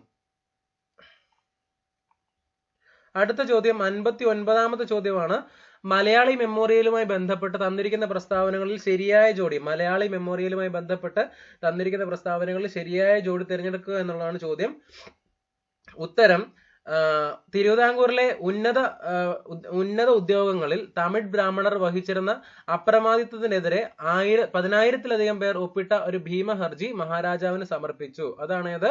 മലയാളി മെമ്മോറിയൽ എന്ന് പറയുന്നത്. അപ്പൊ അത് ശരി ഉത്തരമാണ്. ഡോക്ടർ പൽപ്പു ആണ് മലയാളി മെമ്മോറിയലിന് നേതൃത്വം നൽകിയത്. അത് തെറ്റാണ്. അല്ലെ? മലയാളി മെമ്മോറിയലിന് നേതൃത്വം നൽകിയത് ഡോക്ടർ പൽപ്പു അല്ല. 1891 മലയാളി മെമ്മോറിയൽ സമർപ്പിച്ചത്. അപ്പോൾ അതും ശരിയാണ്. അപ്പൊ ഉത്തരം 1ഉം 3ഉം വരുന്നത് ഏതാണ്? ഓപ്ഷൻ ഡി ആണ്. ഓക്കെ അല്ലേ? മലയാളി മെമ്മോറിയലിന് നേതൃത്വം നൽകിയ വ്യക്തികൾ ഏതൊക്കെയാണ്? എതിർ മെമ്മോറിയലിന് നേതൃത്വം നൽകിയത് ആരാണെന്ന് ചോദിച്ചാൽ രാമയ്യറും രാമനാഥൻ റാവുവാണ്. ഓക്കെ അല്ലേ? അടുത്ത ചോദ്യം, കയ്യൂർ സമരത്തിൽ പങ്കെടുത്ത നേതാക്കൾ ഉൾപ്പെടുന്ന ഉത്തരം കണ്ടെത്തുക. കയ്യൂർ സമരത്തിൽ ഉൾപ്പെട്ട നേതാക്കൾ: 1 കുഞ്ഞമ്പു നായർ, പിന്നെ ചീരുകണ്ഠൻ. KCS മണി കയ്യൂർ സമരവുമായിട്ട് ബന്ധപ്പെട്ട ആളല്ല. ഉത്തരം ഓപ്ഷൻ ബി ആണ്. കയ്യൂർ സമരത്തിൽ പങ്കെടുത്ത നേതാക്കളുടെ ഉത്തരം 1 കുഞ്ഞമ്പു നായരും 2 ചിരുകണ്ഠനുമാണ്. ഓക്കെ. കയ്യൂർ സമരം പ്രായപൂർത്തിയാകാത്തതിനാൽ വധശിക്ഷയിൽ നിന്ന് ഒഴിവാക്കിയ കയ്യൂർ സമരത്തിന്റെ പ്രവർത്തകൻ ആരാണെന്ന് ചോദിച്ചാൽ ചുരിക്കാടൻ കൃഷ്ണൻ നായരാണ്. ആരാണ്? ചുരിക്കാടൻ കൃഷ്ണൻ നായരാണ്. 61ാമത്തെ ചോദ്യമാണ്. മനുഷ്യ ശരീരത്തിലെ ഏറ്റവും കഠിനമായ പദാർത്ഥം എന്ന് പറയുന്നത് ഏതാണ്? പല്ലിന്റെ ഇനാമലാണ്. കഠിനമായ പദാർത്ഥം പല്ലിന്റെ ഇനാമലാണ്. ഓക്കെ അല്ലേ? 62ാമത്തെ ചോദ്യമാണ്. താഴെ കൊടുത്തിട്ടുള്ളവയിൽ ജീവകം ബി കോംപ്ലക്സിൽ ഉൾപ്പെടാത്തത് എന്നൊരു ചോദ്യം ഉണ്ടായിരുന്നു. അതിനകത്ത് ഈ ചോദ്യം PSC ഒഴിവാക്കിയായിരുന്നു. കോ എൻസൈം എന്നറിയപ്പെടുന്ന ആഹാര ഘടകമാണ് ജീവകങ്ങൾ എന്ന് അറിയപ്പെടുന്നത്. ഏതാണ്? ജീവകങ്ങൾ എന്നറിയപ്പെടുന്നത്. കരളിന്റെ പ്രവർത്തനത്തിന് ആവശ്യമായ ജീവകം ഏതാണ് എന്ന് ചോദിച്ചാൽ ജീവകം K ആണ്. കരളിന്റെ പ്രവർത്തനങ്ങൾക്ക് ആവശ്യമായ ജീവകം K ആണ്. ജീവകം G എന്നറിയപ്പെടുന്ന ജീവകം ഏതാണ്? ജീവകം B2 ആണ്. ജീവകം D2 എന്നറിയപ്പെടുന്നത് എർഗോസ്റ്റിറോൾ ആണ്. ഏതാണ്? എർഗോസ്റ്റിറോൾ ആണ്. ജീവകം D3 എന്നറിയപ്പെടുന്നത് കോൾ കാൽസിഫെറോൾ ആണ്. ക്ലിയർ അല്ലേ? അടുത്ത ചോദ്യം 63ാമത്തെ ചോദ്യമാണ്. 63ാമത്തെ ചോദ്യം ചോദിച്ചിരിക്കുന്നത് രാജകീയ രോഗം എന്ന പേരിൽ അറിയപ്പെടുന്നത് ഏതാണ് എന്നുള്ളതാണ് ചോദ്യം. ഉത്തരം ഏതാണ്? രാജകീയ രോഗം എന്നറിയപ്പെടുന്നത് ഹീമോഫീലിയാണ്. രാജകീയ രോഗം എന്നറിയപ്പെടുന്ന രോഗം ഏതാണ്? ഹീമോഫീലിയാണ്. അല്ലെ? പിന്നെ ഈ ഹീമോഫീലിയ അല്ലെങ്കിൽ രാജകീയ രോഗം പ്രോട്ടീൻ ഫാക്ടർ 8 ഇല്ലാത്തത് മൂലം ഉണ്ടാകുന്ന രോഗമാണ് രാജകീയ രോഗം. പ്രോട്ടീൻ ഫാക്ടർ 8 ഇല്ലാത്തത് മൂലം ഉണ്ടാകുന്ന രോഗമാണ് രാജകീയ രോഗം എന്ന് പറയുന്നത്. പ്രോട്ടീൻ ഫാക്ടർ 9 ഇല്ലാത്തത് മൂലം ഉണ്ടാകുന്ന രോഗമാണ് ഏത്? ക്രിസ്മസ് രോഗം എന്നറിയപ്പെടുന്നു. പ്രോട്ടീൻ ഫാക്ടർ 9 ഇല്ലാത്തത് മൂലം ഉണ്ടാകുന്ന രോഗമാണ് ഏതാണ്? ക്രിസ്മസ് രോഗം. ഓക്കെ. 64ാമത്തെ ചോദ്യമാണ്, മികച്ച ചികിത്സാ സൗകര്യങ്ങൾ മിതമായ നിരക്കിൽ ലഭ്യമാക്കി ആരോഗ്യരംഗത്ത് സർക്കാർ സേവനങ്ങൾ ജനസൗഹൃദമാക്കാൻ ലക്ഷ്യമിടുന്ന പദ്ധതി ഏതാണ് എന്ന് ചോദിച്ചാൽ ഏതാണ്? ആർദ്രം പദ്ധതിയാണ്. ഏതാണ്? ആർദ്രം പദ്ധതി. മികച്ച ചികിത്സാ സൗകര്യങ്ങൾ മിതമായ നിരക്കിൽ ലഭ്യമാക്കി ആരോഗ്യരംഗത്ത് സർക്കാർ സേവനങ്ങൾ ജനസൗഹൃദമാക്കാൻ ലക്ഷ്യമിടുന്ന പദ്ധതിയാണ് ഏതാണ്? ആർദ്രം പദ്ധതി. ഏതാണ്? ആർദ്രം പദ്ധതി. ഓക്കെ അല്ലേ? പിന്നെ അടുത്ത ചോദ്യം ഏതാണ്? അടുത്ത ചോദ്യം, കണ്ണിന്റെ സുഗമമായ പ്രവർത്തനത്തിന് ആവശ്യമായ ജീവകം ഏതാണെന്ന് ചോദിച്ചാൽ ജീവകം എ ആണ്. കണ്ണ് എന്നൊക്കെ നമ്മൾ പഠിച്ചിട്ടുണ്ടല്ലേ. അപ്പം കണ്ണിന്റെ സുഗമമായ പ്രവർത്തനത്തിന് ആവശ്യമായ ജീവകം എ ആണ്. ജീവകം എ ആണ്. ഓക്കെ അല്ലേ? ശരീരത്തിൽ ഇരുമ്പിന്റെ ആഗിരണം ഉത്തേജിപ്പിക്കുന്ന ജീവകം ഏതാണ്? ജീവകം സി ആണ്. ശരീരത്തിൽ ഇരുമ്പിന്റെ ആഗിരണം ഉത്തേജിപ്പിക്കുന്ന ജീവകം സി ആണ്. ഓക്കെ. മഴവെള്ളത്തിൽ നിന്ന് ലഭിക്കുന്ന ജീവകം B12 ആണ്. മഴവെള്ളത്തിൽ നിന്ന് ലഭിക്കുന്ന ജീവകം B12 ആണ്. ഓക്കെ അല്ലേ? അടുത്ത ചോദ്യം, കേരളത്തിലെ പ്രധാന കാർഷിക ഗവേഷണ സ്ഥാപനങ്ങളും അവയുടെ ആസ്ഥാനവും ആണ് ചുവടെ നൽകിയിരിക്കുന്നത്. ശരിയായവ തിരഞ്ഞെടുക്കുക. ഓക്കെ അല്ലേ? അടുത്ത ചോദ്യം, ഉത്തരങ്ങള്. കേന്ദ്ര കിഴങ്ങുവിള ഗവേഷണ കേന്ദ്രം നൽകിയിരിക്കുന്നത് കാസർഗോഡാണ്. ഉത്തരം തെറ്റാണ്. കേന്ദ്ര തോട്ടവിള ഗവേഷണ കേന്ദ്രമാണ് കാസർഗോഡ് അല്ലെ. കേന്ദ്ര കിഴങ്ങുവിള ഗവേഷണ കേന്ദ്രം തിരുവനന്തപുരം ജില്ലയിലെ ശ്രീകാര്യത്താണ്. എവിടെയാണ്? ശ്രീകാര്യത്താണ്. അടുത്തത് Indian institute of spices research കോഴിക്കോടാണ്. അത് ശരിയാണ്. Indian institute of spices research Kozhikode ജില്ലയിലാണ്. ഓക്കെ. കേന്ദ്ര തോട്ടവിള ഗവേഷണ കേന്ദ്രം ശ്രീകാര്യം. അത് എന്താണ്? അത് തെറ്റാണ്. നമ്മൾ പറഞ്ഞു തോട്ടവിള ഗവേഷണ കേന്ദ്രം കാസർഗോഡ് ആണെന്ന് പറഞ്ഞല്ലോ. കേന്ദ്ര തോട്ടവിള ഗവേഷണ കേന്ദ്രം ശ്രീകാര്യത്തല്ല, കിഴങ്ങുവിള ഗവേഷണ കേന്ദ്രമാണ് ശ്രീകാര്യത്തുള്ളത്. അടുത്തത് കേരള കാർഷിക സർവകലാശാല മണ്ണൂത്തി തൃശ്ശൂർ നൽകിയിരിക്കുന്ന ഉത്തരം എന്താണ്? ഉത്തരം ശരിയാണ്. അപ്പം ഉത്തരങ്ങൾ വരുന്നത് 2ഉം 4ഉം വരണം. 2ഉം 4ഉം വരുന്നത് ഓപ്ഷൻ സിയിലാണ്. ഓപ്ഷൻ സി ആണ് നമ്മുടെ ഉത്തരമായിട്ട് പറയുന്നത്. അപ്പൊ ഒന്നുകൂടെ പറയാം, കേന്ദ്ര കിഴങ്ങുവിള ഗവേഷണ കേന്ദ്രമാണ് തിരുവനന്തപുരം ജില്ലയിലെ എവിടെയാ? ശ്രീകാര്യത്ത് ഉള്ളത്, കാസർഗോഡ് അല്ല. കേന്ദ്ര തോട്ടവിള ഗവേഷണ കേന്ദ്രം എവിടെയാണെന്ന് ചോദിച്ചാൽ അത് എവിടെയാണ്? കാസർഗോഡ് ജില്ലയിലാണ്. Okay. Dairy science and technology college എവിടെയാണ്? തൃശ്ശൂർ ജില്ലയിലെ മണ്ണൂത്തിയിൽ തന്നെയാണ്. Dairy science and technology college മണ്ണൂത്തിയിലാണ്. ഓക്കെ അല്ലേ? അടുത്ത ചോദ്യം, 67ാമത്തെ ചോദ്യമാണ്, താഴെ പറയുന്നവയിൽ കേരളത്തിലെ നെല്ലിനങ്ങൾ ഏതെല്ലാം? കേരളത്തിലെ നെല്ലിനങ്ങൾ ഏതെല്ലാം എന്നുള്ളതാണ് ചോദ്യം. പവിത്ര, പിന്നെ ജ്വാലാമുഖി, ജ്യോതിക, ഇതൊന്നും നെല്ലിനങ്ങളല്ല. അന്നപൂർണ. ഏതൊക്കെ കേരളത്തിലെ നെല്ലിനങ്ങൾ? പവിത്രയും അന്നപൂർണയും. അപ്പൊ 1ഉം 4ഉം വരുന്നത് ഓപ്ഷൻ ഏതാണ്? ഓപ്ഷൻ ഡി ആണ്. ഓപ്ഷൻ ഡി ആണ്. പവിത്രയും അന്നപൂർണയും നെല്ലിനങ്ങളാണ്. ഏതാണ്? പവിത്രയും അന്നപൂർണയും നെല്ലിനങ്ങളാണ് എന്നുള്ള കാര്യം ഓർത്തിരിക്കുക. ജ്യോതികയും ലോല, മാലിക എന്നൊക്കെ അറിയപ്പെടുന്നത് ഏതാണ്? പയറാണ്. ജ്യോതിക, ലോല, മാലിക എന്നൊക്കെ അറിയപ്പെടുന്നത് ഏതാണ്? പയറാണ്. ജ്വാലാമുഖി എന്നറിയപ്പെടുന്നത് മുളകാണ്. ജ്വാലാമുഖി, ജ്വാല, ഉജ്വല, അനുഗ്രഹ, ജ്വാല, സഖി എന്നൊക്കെ അറിയപ്പെടുന്നത് ഏതാണ്? മുളകാണ്. ഏതാണ്? മുളകാണ്. 68ാമത്തെ ചോദ്യം, മലിനമായ കുടിവെള്ളം ഉപയോഗിക്കുന്നതിലൂടെ പകരുന്ന രോഗങ്ങൾ ഏതൊക്കെയാണെന്ന് ചോദിച്ചാൽ 1 ഡയേറിയ, പിന്നെ ടൈഫോയിഡ്, പിന്നെ കോളറ.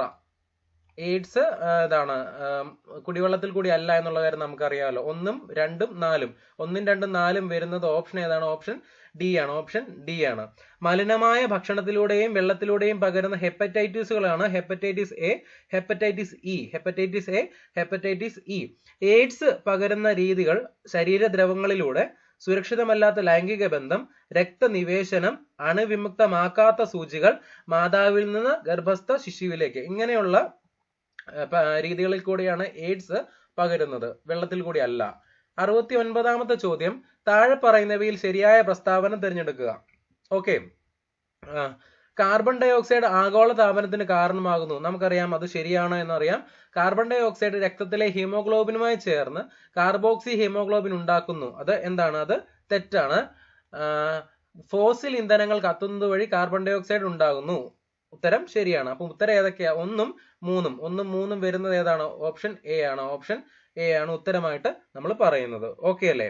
കാർബൺ മോണോക്സൈഡ് രക്തത്തിലെ ഹീമോഗ്ലോബിനുമായി ചേർന്ന് കാർബോക്സി ഹീമോഗ്ലോബിൻ ആണ് ഉണ്ടാകുന്നത്. ഏതാണ് ഉണ്ടാകുന്നത്? കാർബോക്സി ഹീമോഗ്ലോബിൻ ആണ് ഉണ്ടാകുന്നത്. ഓക്കെ അല്ലേ? ഹരിതഗ്രഹ പ്രഭാവത്തിന് ഹരിതഗ്രഹ പ്രഭാവത്തിന് കാരണമായ പ്രധാന വാതകം ഏതാണ്? കാർബൺ ഡൈ ഓക്സൈഡ് ആണ്. കാർബൺ ഡൈ ഓക്സൈഡ് ആണ്. ഓക്കെ അല്ലേ? 70ാമത്തെ ചോദ്യം നോക്കിക്കേ.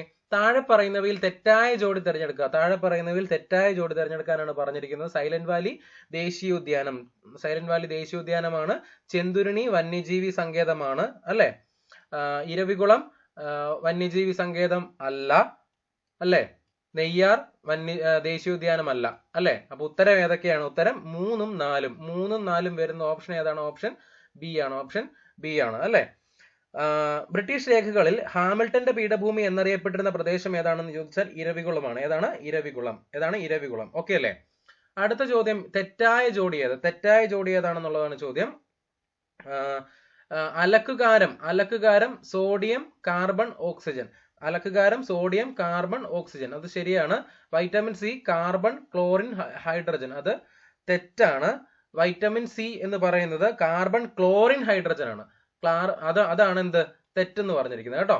പഞ്ചസാര കാർബൺ ഹൈഡ്രജൻ ഓക്സിജൻ, അത് ശരിയാണ്.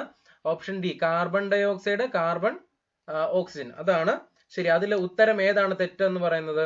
തെറ്റായ ജോഡി എന്ന് പറയുന്നത് vitamin C carbon chlorine hydrogen എന്നുള്ളതാണ് തെറ്റ്. അതിൽ വൈറ്റമിൻ സി എന്ന് പറയുന്നത് കാർബൺ ഓക്സിജൻ ഹൈഡ്രജൻ. അപ്പൊ ഇവിടെ എന്താ വരേണ്ടത്? ക്ലോറിന് പകരം വരേണ്ടത് ആരാണ്? ഓക്സിജൻ ആണ്. ഓക്സിജൻ വന്നാൽ അത് ശരിയാവും. ഓക്കെ അല്ലെ? അഗ്നിശമനികളിൽ ഉപയോഗിക്കുന്ന സോഡിയത്തിന്റെ സംയുക്തമാണ് സോഡിയം ബൈകാർബണേറ്റ്. Sodium bicarbonate. മയക്കുമരുന്നായി ഉപയോഗിക്കുന്ന സംയുക്തമാണ് potassium bromide. Potassium bromide. Okay അല്ലെ? 72ാമത്തെ ചോദ്യം, അൽനിക്കോ എന്ന ലോഹസങ്കരത്തിൽ ഉൾപ്പെടാത്ത ലോഹം. അൽനിക്കോ എന്ന് പറയുന്ന ലോഹസങ്കരത്തിൽ ഉൾപ്പെടാത്തത് ഏതാണ്? മഗ്നീഷ്യം ആണ്. ഏതാണ്? മഗ്നീഷ്യം. അൽനിക്കോ എന്ന് പറയുമ്പം അലുമിനിയം വരും, ഇരുമ്പ് വരും, കൊബാൾട്ട്. ഇതാണ് അൽനിക്കോ എന്നിങ്ങനെ ചേർത്ത് പറയുന്നത്. അൽനിക്കോയ്ക്കകത്ത് അലുമിനിയവും ഇരുമ്പും കൊബാൾട്ടും വരും. അൽനിക്കോയ്ക്കകത്ത് അലുമിനിയം, നിക്കല്, കൊബാൾട്ട്, ഇരുമ്പ് ഇതെല്ലാം കൂടെ ചേരുന്നതാണ് അൽനിക്കോ എന്ന് പറയുന്നത്. ഓക്കെ അല്ലേ? അടുത്ത ചോദ്യം 73ാമത്തെ ചോദ്യമാണ്. 73ാമത്തെ ചോദ്യം, താഴെ കൊടുത്തിരിക്കുന്നവയിൽ ഉപലോഹങ്ങളുടെ വിഭാഗത്തിൽ പെടുന്നവ ഏത്? ഉപലോഹങ്ങളുടെ വിഭാഗത്തിൽ പെടുന്ന ഏതാണ്? Germanium, silicon, arsenic. Germanium, silicon, arsenic ഇത് ഉപലോഹങ്ങളുടെ വിഭാഗത്തിൽ പെടുന്നവയാണ്. ലോഹങ്ങളുടെയും അലോഹങ്ങളുടെയും സ്വഭാവം കാണിക്കുന്ന മൂലകങ്ങളെയാണ് ഉപലോഹങ്ങൾ എന്ന് വിളിക്കുന്നത്. ഏതാണ്? ലോഹങ്ങളുടെയും അലോഹങ്ങളുടെയും സ്വഭാവം കാണിക്കുന്ന മൂലകങ്ങളെയാണ് ഉപലോഹങ്ങൾ എന്ന് വിളിക്കുന്നത്. ഉപലോഹങ്ങൾ ഏതൊക്കെയാണ്? ബോറോൺ, സിലിക്കൺ, ജർമേനിയം, ആഴ്സനിക്, പിന്നെ ആന്റിമണി, ടെലൂറിയം, പൊളോണിയം, ടെന്നസീൻ എന്നിവയെല്ലാം ഉപലോഹങ്ങളാണ്. ഓക്കെ. സാധാരണ അന്തരീക്ഷ താപനിലയിൽ പോലും പൂർണ്ണമായും ബാഷ്പീകരിച്ചു പോകുന്ന അർദ്ധലോഹമാണ് ഏത്? പൊളോണിയം. എന്താണ്? സാധാരണ അന്തരീക്ഷ താപനിലയിൽ പോലും പൂർണ്ണമായും ബാഷ്പീകരിച്ചു പോകുന്ന അർദ്ധലോഹമാണ് ഏത്? പൊളോണിയം എന്നറിയപ്പെടുന്നത്. ഏതാണ്? പൊളോണിയം. 74ാമത്തെ ചോദ്യം, സിങ്കും നേർത്ത ഹൈഡ്രോക്ലോറിക് ആസിഡും തമ്മിൽ പ്രവർത്തിക്കുമ്പോൾ ഉണ്ടാകുന്ന വാതകം ഏതാണെന്ന് ചോദിച്ചാൽ ഏതാണ്? ഹൈഡ്രജൻ ആണ്. ഏതാണ്? ഹൈഡ്രജൻ. സിങ്കും നേർത്ത ഹൈഡ്രോക്ലോറിക് ആസിഡും തമ്മിൽ പ്രവർത്തിക്കുമ്പോൾ ഉണ്ടാകുന്ന വാതകം ഹൈഡ്രജൻ ആണ്. ഓക്കെ. കാൻഡി ഫ്ലൂയിഡ് എന്നറിയപ്പെടുന്നത് പൊട്ടാസ്യം പെർമാഗ്നേറ്റ് ആണ്. കാൻഡി ഫ്ലൂയിഡ് എന്നറിയപ്പെടുന്നത് പൊട്ടാസ്യം പെർമാഗ്നേറ്റ് ആണ്. ഓക്കെ. പൊട്ടാസ്യം പെർമാഗ്നേറ്റ് ചൂടാക്കുമ്പോൾ ലഭിക്കുന്ന വാതകമാണ് ഓക്സിജൻ. ഏതാണ്? ഓക്സിജൻ. ക്ലോറിൻ വിഷബാധയ്ക്ക് പ്രതിവിധിയായി ഉപയോഗിക്കുന്ന വാതകമാണ് അമോണിയ. ഏതാണ്? അമോണിയ. ഓക്കെ. അമോണിയയുടെ സാന്നിധ്യം അറിയാനുള്ള ടെസ്റ്റ് ആണ് ഏത്? നെസ്ലസ് റീജന്റ്. നെസ്ലസ് റീ ഏജന്റ് എന്ന് പറയുന്നതാണ് ടെസ്റ്റ്. നെസ്ലസ് റീ ഏജന്റ് എന്ന് പറയുന്ന ടെസ്റ്റ് മുഖേനയാണ് അമോണിയയുടെ സാന്നിധ്യം അറിയുന്നത്. ഓക്കെ അല്ലേ? 75ാമത്തെ ചോദ്യം എന്താ? രാസവസ്തുക്കളുടെ രാജാവ് എന്നാണ് സൾഫ്യൂരിക് അമ്ലം അറിയപ്പെടുന്നത്. നമ്മുടെ നിത്യജീവിതത്തിലെ ഏതെല്ലാം സന്ദർഭങ്ങളിൽ സൾഫ്യൂരിക് അമ്ലം ഉപയോഗിക്കുന്നു എന്നുള്ളതാണ് ചോദ്യം. ഒന്ന് നോക്കിക്കേ. രാസവളത്തിന്റെ നിർമ്മാണത്തിന് ഉപയോഗിക്കാറുണ്ട്. പിന്നെ മഷിയുടെ നിർമ്മാണത്തിന് സൾഫ്യൂരിക് ആസിഡ് അല്ല ഉപയോഗിക്കുന്നത്. പിന്നെ പാഴ്ജല ശുദ്ധീകരണത്തിന് ഉപയോഗിക്കാറുണ്ട്. ഭക്ഷണത്തിന്റെ ദഹനത്തിന് ഉപയോഗിക്കാറുണ്ട്. അപ്പം സൾഫ്യൂരിക് ആസിഡുമായിട്ട് ബന്ധപ്പെട്ട 1ഉം 3ഉം വരുന്നത് ഓപ്ഷൻ ഏതാണ്? ഓപ്ഷൻ ബി ആണ്. ഓക്കെ അല്ലേ? മഷി, തുകൽ എന്നിവയുടെ നിർമ്മാണത്തിൽ ഉപയോഗിക്കുന്ന ആസിഡ് ഏതാണെന്ന് ചോദിച്ചാൽ അത് ടാനിക് ആസിഡ് ആണ്. ഏതാണ്? ടാനിക് ആസിഡ് ആണ്. വാഹനങ്ങളുടെ തുരുമ്പ് കളയാൻ ഉപയോഗിക്കുന്ന ആസിഡ് ഫോസ്ഫോറിക് ആസിഡ് ആണ്. ഏതാണ്? ഫോസ്ഫോറിക് ആസിഡ് ആണ്. ഓക്കെ അല്ലേ? നൈലോൺ നിർമ്മാണത്തിന് ഉപയോഗിക്കുന്ന ആസിഡ് ഏതാണെന്ന് ചോദിച്ചാൽ അഡിപ്പിക് ആസിഡ് ആണ്. അഡിപ്പിക് ആസിഡ് ആണ് നൈലോൺ നിർമ്മാണത്തിന് ഉപയോഗിക്കുന്ന ആസിഡ്. Adipic acid. ഓക്കെ. 76ാമത്തെ ചോദ്യമാണ്. ഒരു ഗോളീയ ദർപ്പണത്തിന്റെ വക്രത ആരം റേഡിയസ് ഓഫ് കർവച്ചർ എന്ന് പറയുന്നത് 30 സെന്റിമീറ്റർ ആണ്. ഈ ദർപ്പണത്തിന്റെ ഫോക്കസ് ദൂരം എത്രയാണെന്നുള്ളതാണ് ചോദ്യം. 15. അതായത് റേഡിയസ് ഓഫ് കർവച്ചറിന്റെ നേർപകുതിയാണ് ഫോക്കസ് എന്ന് പറയുന്നത്. F = R/2 എന്ന് പറയുന്ന ഇക്വേഷൻ ഉപയോഗിക്കുമ്പോൾ നമുക്ക് അതിന്റെ ഉത്തരം കിട്ടും. അപ്പോൾ F എന്ന് പറയുന്നത് R എന്ന് പറയുന്നത് 30 ആണെങ്കിൽ R/2 ചെയ്ത് കഴിയുമ്പോൾ 15 ലഭിക്കുന്നു. അപ്പൊ അങ്ങനെയാണ് ഫോക്കസ് ദൂരം F = R/2 ചെയ്ത് കഴിയുമ്പോഴാണ് 15 സെന്റിമീറ്റർ കിട്ടുന്നത്. ഓക്കെ അല്ലേ? 77ാമത്തെ ചോദ്യം, എന്തിന്റെ യൂണിറ്റ് ആണ് പ്രകാശവർഷം? പ്രകാശവർഷം എന്ന് പറയുന്നത് എന്തിന്റെ യൂണിറ്റ് ആണ്? ദൂരത്തിന്റെ യൂണിറ്റ് ആണ്. പ്രകാശവർഷം എന്ന് പറയുന്നത് ദൂരത്തിന്റെ യൂണിറ്റ് ആണെന്നുള്ള കാര്യം ഓർക്കുക. അളവുകളും യൂണിറ്റുകളും. തിളക്കത്തിന്റെ യൂണിറ്റ് എന്ന് പറയുന്നത് ലാംബോർട്ട് ആണ്. തിളക്കത്തിന്റെ യൂണിറ്റ് എന്ന് പറയുന്നത് ലാംബോർട്ട് ആണ്. ഇൻഡക്ടൻസിന്റെ യൂണിറ്റ് എന്ന് പറയുന്നത് ഹെൻറി ആണ്. ഇലൂമിനൻസിന്റെ യൂണിറ്റ് എന്ന് പറയുന്നത് ലക്സ് ആണ്. കാന്തിക ഫ്ലക്സിന്റെ യൂണിറ്റ് എന്ന് പറയുന്നത് വെബർ ആണ്. വൈദ്യുത ധാരയുടെ യൂണിറ്റ് എന്ന് പറയുന്നത് ആംപിയർ ആണ്. റേഡിയോ ആക്ടിവിറ്റിയുടെ യൂണിറ്റ് എന്ന് പറയുന്നത് ബെക്കുറൽ ആണ്. ലൂമിനസ് ഫ്ലക്സിന്റെ യൂണിറ്റ് എന്ന് പറയുന്നത് ലൂമൻ ആണ്. ഏതാണ്? ലൂമൻ ആണ്. ഓക്കെ അല്ലേ? 78ാമത്തെ ചോദ്യം നോക്കിക്കേ. 20 ഹെർട്സിൽ താഴെ ആവൃത്തിയുള്ള ശബ്ദങ്ങളെ ഇൻഫ്രാസോണിക് എന്നും 20,000 ഹെർട്സിൽ കൂടുതൽ ആവൃത്തിയുള്ള ശബ്ദങ്ങളെ അൾട്രാസോണിക് എന്നും പറയുന്നു. താഴെ കൊടുത്തിരിക്കുന്ന പ്രസ്താവനകളിൽ ശരിയായത് തിരഞ്ഞെടുക്കുക എന്നുള്ളതാണ് ചോദ്യം. ഓക്കെ, ഭൂകമ്പങ്ങൾ ഉണ്ടാകുമ്പോൾ ഇൻഫ്രാസോണിക് തരംഗങ്ങൾ ഉണ്ടാകുന്നു. ഓക്കെ അല്ലേ? ആണല്ലോ. അപ്പൊ ഭൂകമ്പങ്ങൾ ഉണ്ടാകുമ്പോൾ ഇൻഫ്രാസോണിക് തരംഗങ്ങൾ ഉണ്ടാകുന്നു എന്ന് പറയുന്നത് ശരിയാണ്. വവ്വാലുകൾക്ക് അൾട്രാസോണിക് തരംഗങ്ങൾ ഉണ്ടാക്കാനും കേൾക്കാനും സാധിക്കുന്നു. അതും ശരിയാണ്. സോണാറിൽ ഇൻഫ്രാസോണിക് തരംഗങ്ങൾ ഉപയോഗിക്കുന്നു എന്നാണ് പറഞ്ഞിരിക്കുന്നത്. അതെന്താണ്? അത് തെറ്റാണ്. സോണാറിൽ അൾട്രാസോണിക് തരംഗങ്ങളാണ് ഉപയോഗിക്കുന്നത്. അപ്പം ഉത്തരം 1ഉം 2ഉം. അപ്പൊ 1ഉം 2ഉം വരുന്നത് ഏതാണ്? നമ്മുടെ ഓപ്ഷൻ ഏതാണ്? ഓപ്ഷൻ ബി ആണ്. ഓപ്ഷൻ ബി ആണ് അല്ലെ? അൾട്രാസോണിക് തരംഗങ്ങൾ അല്ലെ? സോണാറിൽ അൾട്രാസോണിക് തരംഗങ്ങളാണ് ഉപയോഗിക്കുന്നത്. എക്കോ കാർഡിയോഗ്രാഫില് ECG എക്കോ കാർഡിയോഗ്രാഫിൽ ഉപയോഗിക്കുന്നത് ഏതാണ്? അൾട്രാസോണിക് തരംഗങ്ങളാണ്. ഏതാണ്? അൾട്രാസോണിക് തരംഗങ്ങളാണ്. ഓക്കെ അല്ലേ? 79ാമത്തെ ചോദ്യം നോക്കിക്കേ. നെഗറ്റീവ് പ്രവൃത്തിക്ക് ഉദാഹരണങ്ങൾ ഏതൊക്കെ? നെഗറ്റീവ് പ്രവൃത്തിക്ക് ഉദാഹരണങ്ങൾ ഏതൊക്കെ എന്നതാണ് ചോദിക്കുന്നത്. ഒരു വസ്തു താഴേക്ക് വീഴുമ്പോൾ ഗുരുത്വാകർഷണ ബലം ചെയ്യുന്ന പ്രവൃത്തി എന്ന് പറയുന്നത് നെഗറ്റീവ് ആണോ? അല്ല. അതെന്താണ്? അത് പോസിറ്റീവ് ആണ്. അപ്പൊ ഉത്തരം എ എന്ന് പറയുന്നത് തെറ്റാണ്. ഒരു വസ്തു ഉയർത്തുമ്പോൾ ഗുരുത്വാകർഷണ ബലം ചെയ്യുന്ന പ്രവൃത്തി എന്ന് പറയുന്നത് എന്താണ്? അത് നെഗറ്റീവ് പ്രവൃത്തിയാണ്. അന്നപ്പോ അത് ഓപ്ഷൻ ബി ശരിയാണ്. ഒരു വസ്തു ചരിവ് തലത്തിലൂടെ താഴേക്ക് നിരങ്ങി നീങ്ങുമ്പോൾ ഘർഷണബലം ചെയ്യുന്ന പ്രവൃത്തി എന്ന് പറയുന്നത് എന്താണ്? അതും വിപരീത പ്രവൃത്തിയാണ്, അല്ലെങ്കിൽ നെഗറ്റീവ് പ്രവൃത്തിക്ക് ഉദാഹരണമാണ്. അപ്പൊ ഉത്തരം എന്ന് പറയുന്നത് 2ഉം 3ഉം വരുന്നു. അപ്പൊ ഓപ്ഷൻ ഏതാണ്? ഓപ്ഷൻ സി ആണ്. ഏതാണ്? ഓപ്ഷൻ സി ആണ്. അപ്പോ ബലം പ്രയോഗിക്കുന്ന ദിശയിൽ തന്നെ വസ്തുവിന്റെ സ്ഥാനാന്തരം ഉണ്ടായാൽ അത്തരം പ്രവൃത്തി നമുക്ക് എങ്ങനെ പറയാം? പോസിറ്റീവ് പ്രവൃത്തി എന്ന് വിളിക്കാം. എന്താണ്? ബലം ചെയ്യുന്ന അതേ ദിശയിൽ തന്നെ സ്ഥാനാന്തരം ഉണ്ടായാൽ നമ്മൾ അതിന് പറയുന്ന പേര് പോസിറ്റീവ് പ്രവൃത്തി എന്ന് പറയുന്നു. ഉദാഹരണം, സ്പ്രിങ് വലിച്ചു നീട്ടുവാന്ന് വെച്ചോ. സ്പ്രിങ് വലിച്ചു നീട്ടുമ്പോൾ വലിച്ചു നീട്ടുന്ന അതേ ദിശയിൽ തന്നെയാണ് സ്ഥാനാന്തരം ഉണ്ടാകുന്നത്. അപ്പൊ അത് പോസിറ്റീവ് പ്രവൃത്തിയാണ്. ബലം പ്രയോഗിക്കുന്നതിന്റെ ഫലമായി എതിർ ദിശയിൽ വസ്തുവിന് സ്ഥാനാന്തരം ഉണ്ടായാൽ അത്തരം പ്രവൃത്തിയെ നെഗറ്റീവ് എന്ന് പറയാം. നെഗറ്റീവ് പ്രവൃത്തി എന്ന് വിളിക്കാം. അതായത് ഉദാഹരണം, ഒരു വസ്തു ഉയർത്തുമ്പോൾ ഗുരുത്വാകർഷണ ബലം ചെയ്യുന്ന പ്രവൃത്തി എന്ന് പറയുന്നത് എങ്ങോട്ടായിരിക്കും? താഴോട്ടാണ് എന്നുണ്ടെങ്കിൽ അതൊരിക്കലും പോസിറ്റീവ് പ്രവൃത്തിയല്ല, അത് നെഗറ്റീവ് പ്രവൃത്തിയാണ്. ഓക്കെ അല്ലേ? 80ാമത്തെ ചോദ്യം നോക്കിക്കേ. നിശ്ചലാവസ്ഥയിലുള്ള ഒരു ലോറിയുടെ പ്രവേഗം 5 സെക്കൻഡ് കൊണ്ട് 30 മീറ്റർ/സെക്കൻഡ് ആയാൽ ലോറിയുടെ ത്വരണം എന്ന് പറയുന്നത് എങ്ങനെ കണ്ടുപിടിക്കുന്നത്? 30നെ എത്ര കൊണ്ട് ഹരിച്ചാൽ മതി? 5 കൊണ്ട് ഹരിച്ചാൽ മതി. എത്ര ആൻസർ കിട്ടുന്നത്? ആൻസർ എന്ന് പറയുന്നത് ഓപ്ഷൻ ഡി കിട്ടും. എത്രയാണ്? 6 മീറ്റർ/സെക്കൻഡ് സ്ക്വയർ കിട്ടും. ആക്സലറേഷൻ ആണ്, ത്വരണമാണ് കണ്ടുപിടിക്കേണ്ടത് അല്ലെ? അപ്പം ഇതാണ് ആൻസർ എന്ന് പറയുന്നത്. അപ്പൊ എങ്ങനെ ത്വരണം കണ്ടുപിടിക്കുന്നത്? പ്രവേഗം ബൈ സമയം ചെയ്ത് കഴിഞ്ഞാൽ നമുക്ക് അവിടെ എന്ത് കിട്ടും? ത്വരണം കിട്ടുന്നതായിരിക്കും. ഓക്കെ അല്ലേ? അപ്പൊ ഈ ഒരു ക്വസ്റ്റ്യൻ പേപ്പറിലെ 80 ചോദ്യങ്ങൾ നമ്മൾ കഴിഞ്ഞു. അടുത്ത ക്ലാസ്സിൽ നമ്മുടെ 10th പ്രിലിംസിന്റെ 2022 സ്റ്റേജ് 6ാമത്തെ ക്വസ്റ്റ്യൻ പേപ്പറുമായിട്ട് കാണാം. അനുബന്ധ വസ്തുതകളുമായിട്ട് കാണാം. അടുത്ത ക്ലാസ്സിൽ കാണാം. ബൈ.